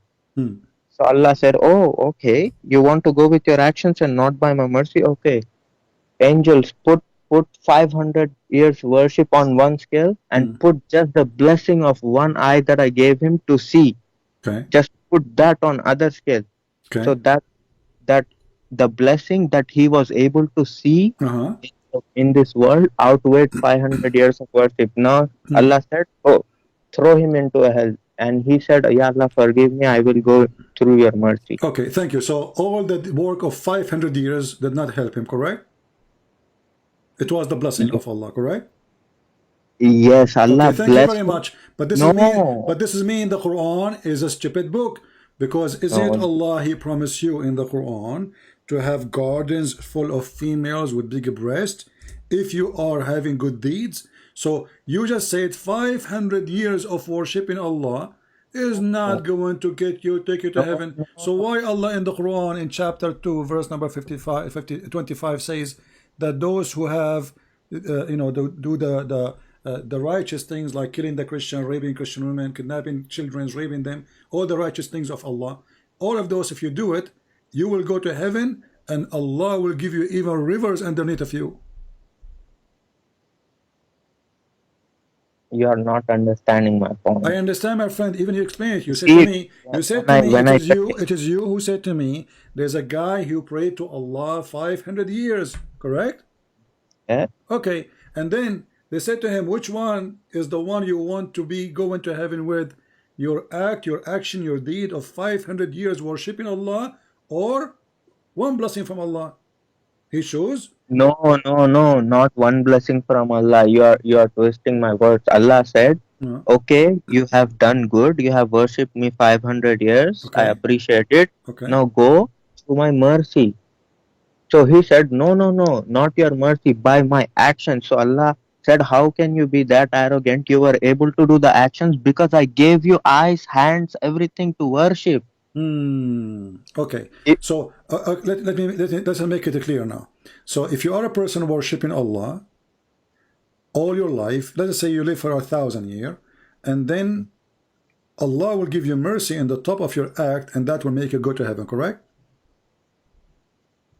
Not on top. I will explain you. If I live 1,000 years, okay, and I worship Allah 1,000 years, okay, and then Allah will see, okay, you have worshipped, you have done what I have asked you to do. Okay.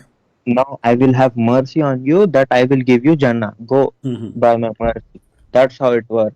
Okay, so the Quran is a lying then, because the Quran says if you do those things, where is the word mercy here? Do you see it?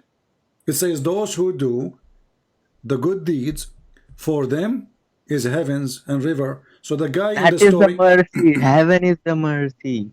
Oh, my friend, the heaven is the mercy. Are you kidding me? So okay, hold on. He is saying to them, if you do good deed, you get the mercy, correct? Yes. Okay, so why he's saying to the guy, you will not get the mercy because you did good deeds? Because he is being arrogant to Allah. He's saying, okay, I did good deeds. Let us make it more clear. I will go with you. If I am working all my life worshipping Allah, is that will grant me heaven or my destiny with Allah? No, don't change the topic about predestination. I'm not just to show you how stupid what you said to me. This is the topic. Okay, is it going to change? Is it going to change my work into go to hell, or I will go still to heaven? Is the destiny of Allah is in total agreement with my act in heaven or in earth, sorry, or the destiny of Allah will change and doesn't matter what I do in earth? Don't go to that hadith. Why you don't want to go to it? This is we're talking about going. We are talking about how we go to heaven. So don't run away. I'm asking you. It's a very embarrassing question for you. You don't want to answer, right? So I'm asking you. A person, the same person. I will take the same person. He prayed to Allah 500 years. 500 years. Okay. So 500 years, and then Allah He wrote for him a destiny. Is it possible that Allah He wrote for him to go to hell, even though he prayed for 500 years?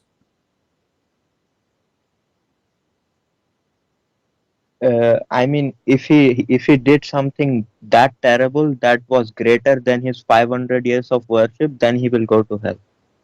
What do you mean greater?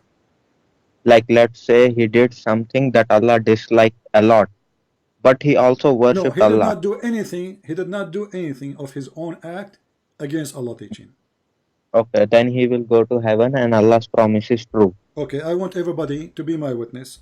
He said he will go to heaven, and that will be his destiny. Well, your prophet, he said no. Your prophet, he said that what is written by Allah will overcome what he was doing, and then he will go to hell. Let me put for you the hadith so everybody will laugh. I know you confuse a lot of people with this.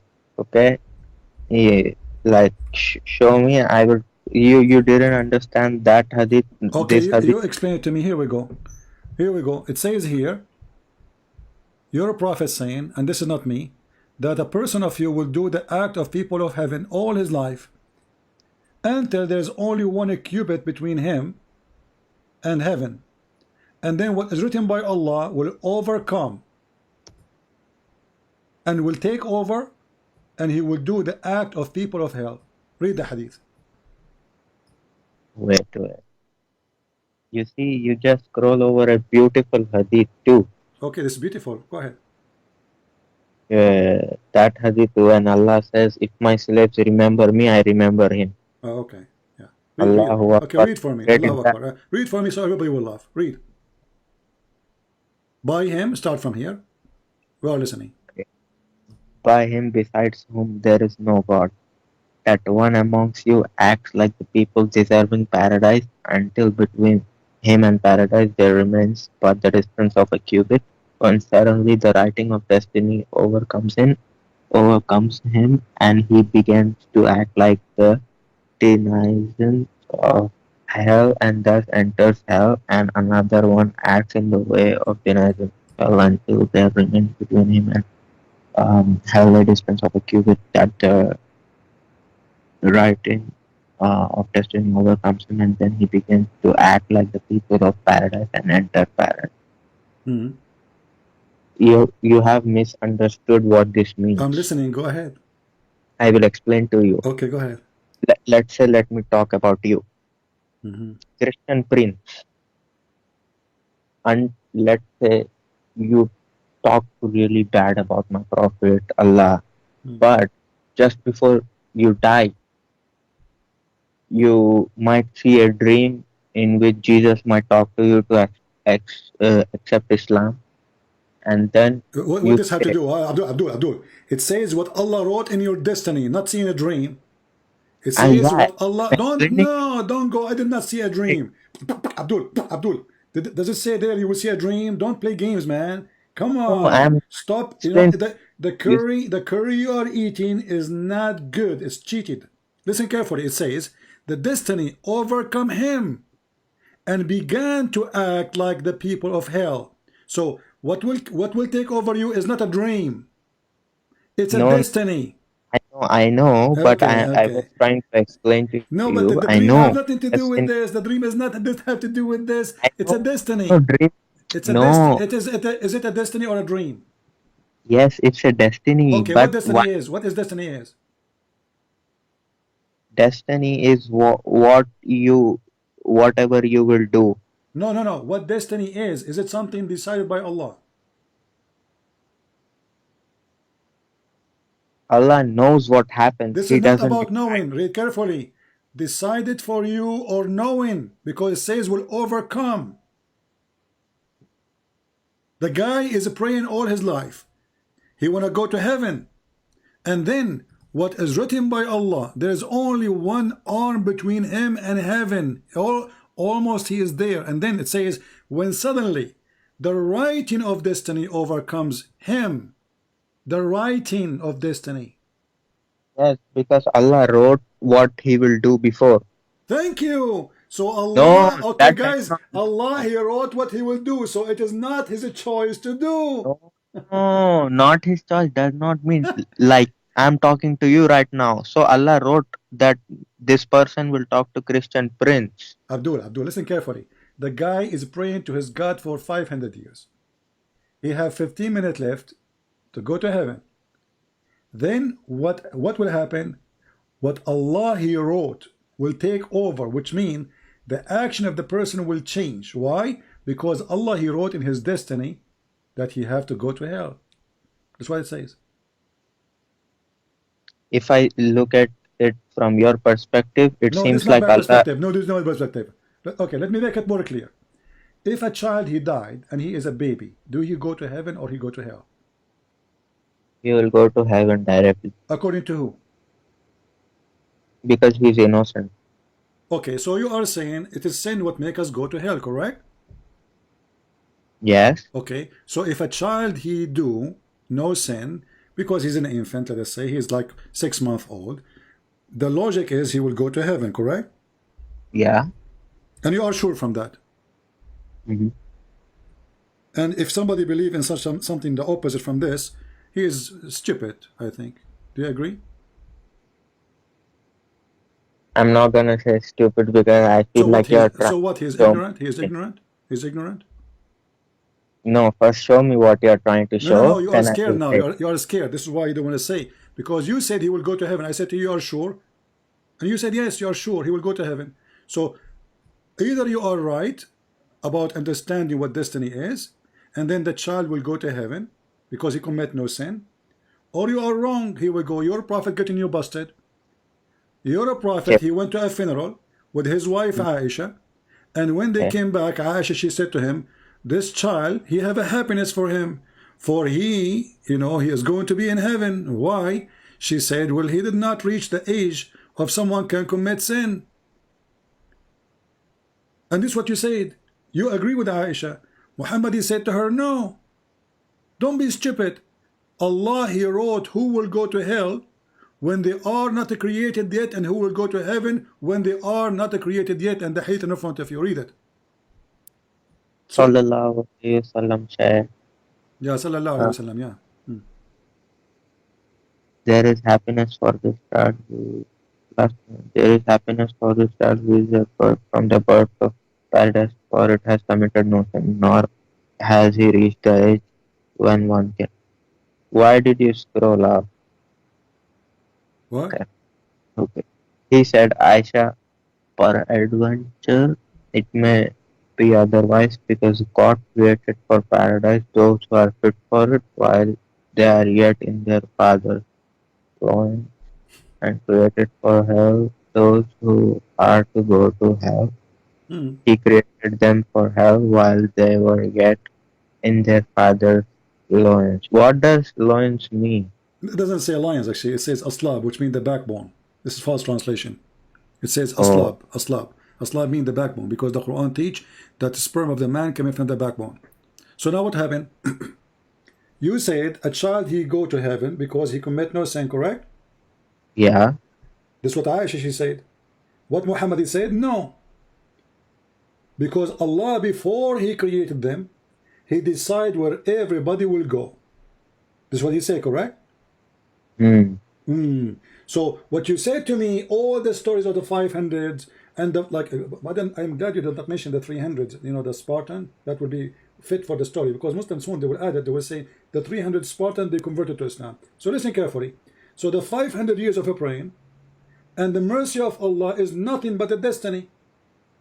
if Allah He wrote in your destiny that you will go to heaven, you will go to heaven. He will go, a child, he is a baby, he did not commit sin, he is even a child of a Muslim family, he is a child of an Ansar. So not only he is a Muslim, because Muhammad, he said every baby is born as a Muslim, he is a child of a Muslim family. And Muhammad, he attend the funeral, which means confirm that he's a Muslim, because Muhammad will attend not a funeral or pray on a person unless he's a Muslim. So Muhammad praying on a person, he is a Muslim, he is a child, he's an infant, he commit no sin, he reached no age of sin, yet he is going, he might go to hell. Why? Because of destiny.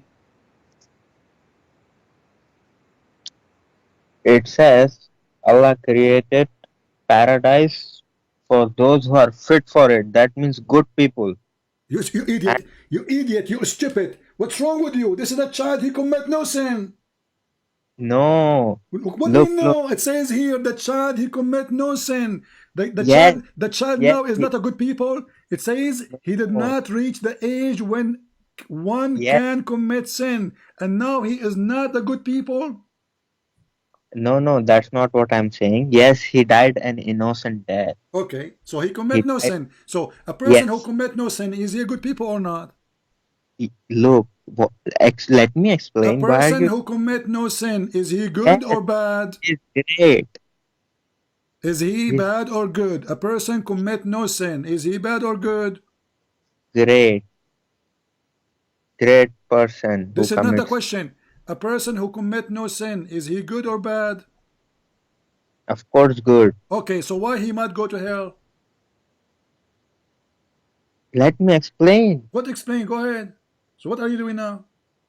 So it means that if a baby, like let's say Allah throws in hell, that means that baby, when he would grow up, he would do a lot of bad things. Abdul, he died. Abdul is stupid, he died. The guy is dead. And you are saying to me when he grow, he will be bad? I mean, where those people come to me from? Get out of here, man. I mean, I cannot handle too much things, but stupidity is killing me.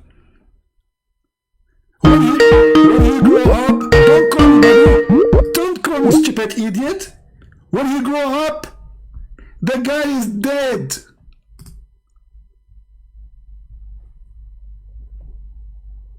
It's mean when you grow, like the guy is dead. They just came from the funeral.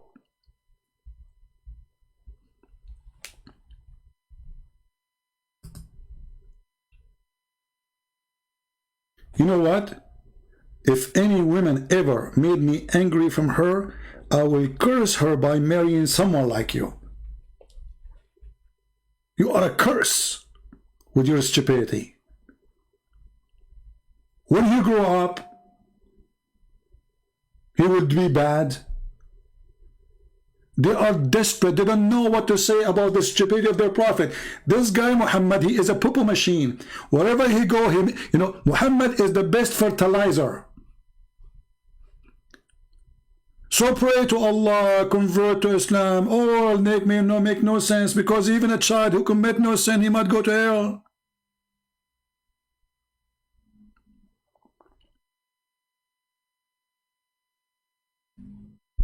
Be careful, women there. Behave yourself. Otherwise, I will curse you to have a husband like this.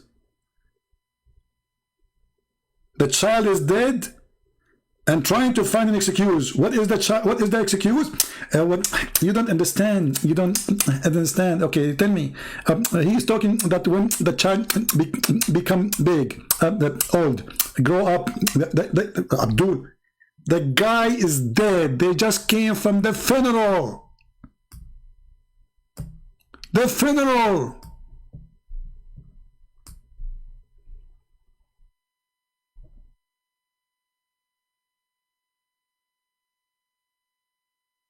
Unbelievable. Stupidity is amazing. There's no, Islam doesn't make sense. Stupid religion. So it doesn't matter what you do. You commit sin, don't commit sin. You pray, don't pray. You fast, you don't fast. You do jihad, you don't do jihad. You kill the Christian, you kill the Jews. You kill yourself. Who cares? At the end of the day, it's a destiny. Even Even a child, before he was created, which means all of us, before we were created, Allah decide where we will go. It doesn't matter what you do.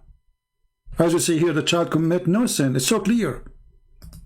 See, I'm so happy that Aisha, she mentioned this story here, because it says clearly that this child, he is a child, but he's not a person who can be considered to be committing sin. So Muhammad did not say to her, no, he commits sin. He agreed. Okay, well, he did not commit sin, he did not reach the age, but this is not the reason to go to heaven or to hell. For Allah, he wrote destiny.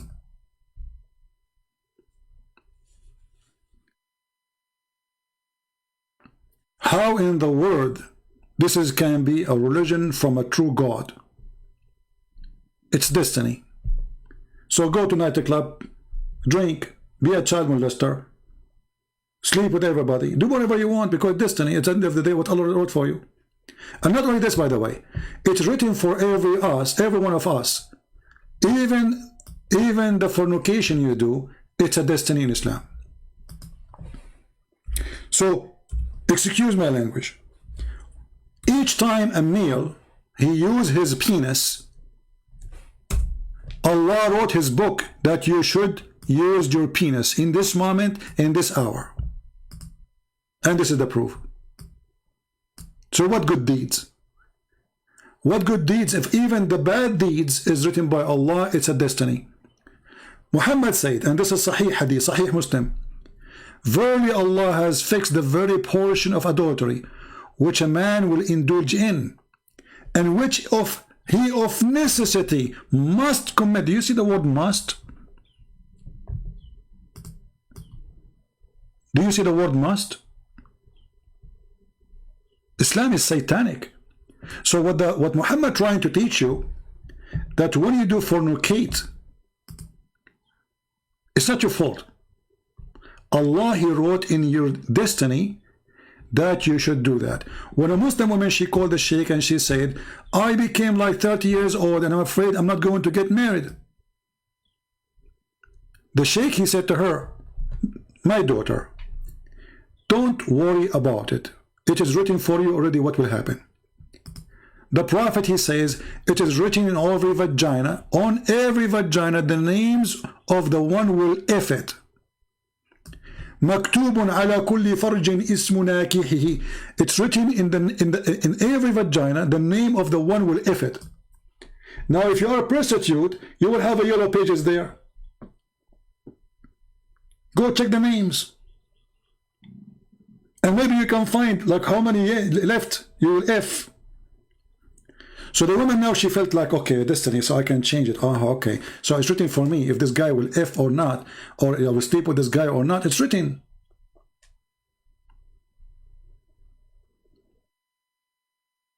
I'm not sure if Muslim women, when they hear the hadith of their prophet saying it's written in your vagina, the name of the one will F it, and they will go and take a selfie trying to find the name of their husband or their boyfriend, the future one, and the one who was before. It's written there. This is Islam. 500 years. I suppose this guy is trying to be smart. We show him the baby is a child, is an infant. He says to me when he grew up. Anyway, guys, it's time for me to go. I think we have a good time together today. We are happy for our friend Ahmed that he decided to leave Islam today. In case you don't remember, Ahmed, he called me just 2 days ago in order to get me busted. And he ended leaving Islam. So glory to the Lord, and we hope that soon him and his family, they will accept the Messiah and they will become believers. Islam not only does not make sense, Islam is stupid. Islam literally is the most stupid cult ever. Think about it. If a child, he might go to hell or might go to heaven, even though he did not commit any sin. So what is the logic of this God? What is the logic of being a believer? It's written for me already. It's written, a person who is doing the act of people of hellfire. This person who spent all his life not praying, not worshiping, not fasting, and not killing Christians and Jews, he might go to heaven, because if it's written in his destiny.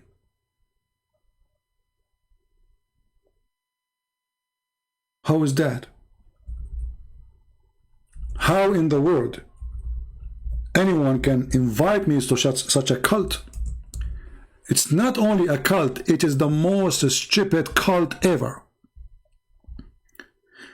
A Muslim might say to you, you Christian believe in destiny. That is false. I can say, we have a destiny that everyone who's born, he will die. That is a destiny. We can say we have a destiny that either we will go to heaven or to hell. There's no other choices. But it is us who choose where to go. This is why Jesus said, not everyone says to me, Lord, Lord, will enter the kingdom of my Father, but the one who do his will. So either you choose your will, and then you choose where you will go, or you choose to do the will of the Father, and then you are welcome in his house. That is Christ's teaching, not this stupid Muhammad saying things doesn't make sense. A person praying his life, all his life, worshipping Allah, fighting, killing, raping, doing what Allah told him, and now he's almost entering heaven. He go to hell, and the one who was not fasting, the one who was not praying, the one who is not killing, and the one who will go to nightclub every day, and the one he is not doing mut'ah, he might go to heaven. Where is justice? Where is justice? So you don't pay for what you did in Islam, because what you do doesn't matter. It's what Allah wrote for you.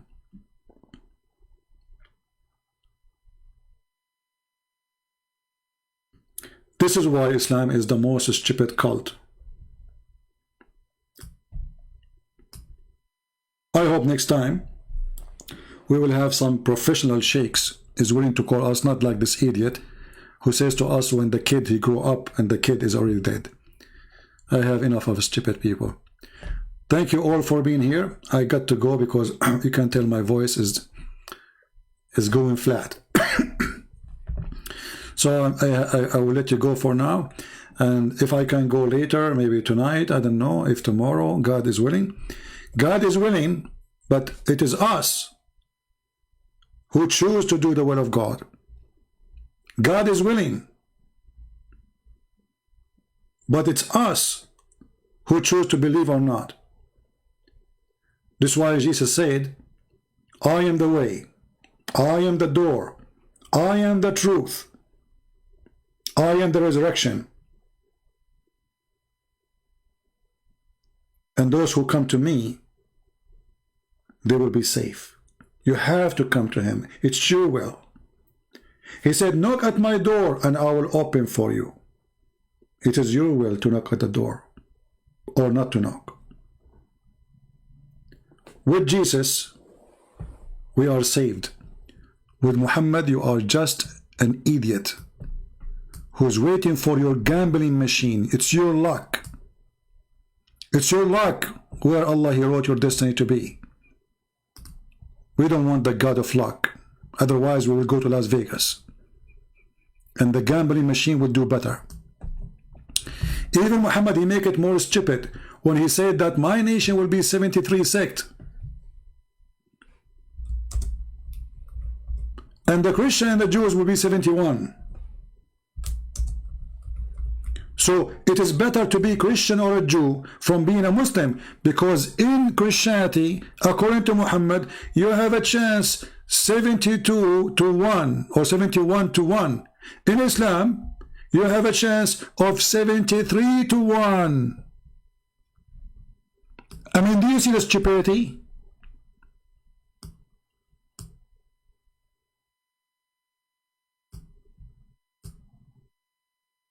It's like giving you cards and saying to you, if you are a Muslim, you have to play with 73 cards. You choose one, and the one, there's only one, will take you to heaven.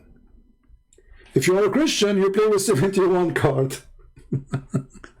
How stupid is that?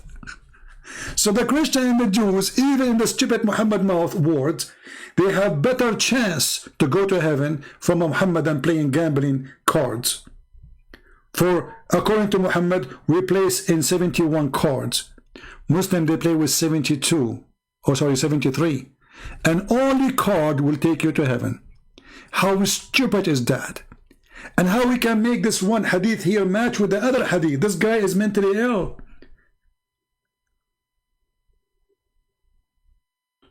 So based on this, Allah, He wrote in the destiny that only one sect will go to heaven, and He is the one who decides there's we 73 sect. Hey Allah, why you decide to make 73? And why Muhammad is stuck with number 70?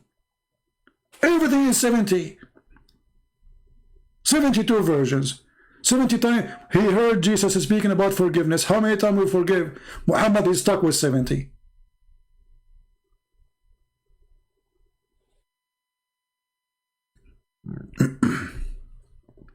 Anyway, so can I have Shia Hadith of Al-Kafi link you use in your book 6 and Allah? My friend, just search for Al-Kafi book. I mean, what is that? Doesn't matter what link. Those links can expire. Search Al-Kafi Shia book and you will find a million link for it. Strange request. Anyway, guys, thank you for being here. May the Lord bless you all, and until we see you soon again, this is your brother Christian Prince, humbly was serving you. And thank you, Lord, for having our friend Ahmed, who decided to leave Islam today, loud and clear. And let us see what his sheikh, how much he will be ashamed for not calling me to refute me. This is what you Muslims do when you don't ask your sheikh to call me. And until the baby who died 1400 years ago grow up and commit sin, until then, we see you soon, and may the Lord bless you. Take care.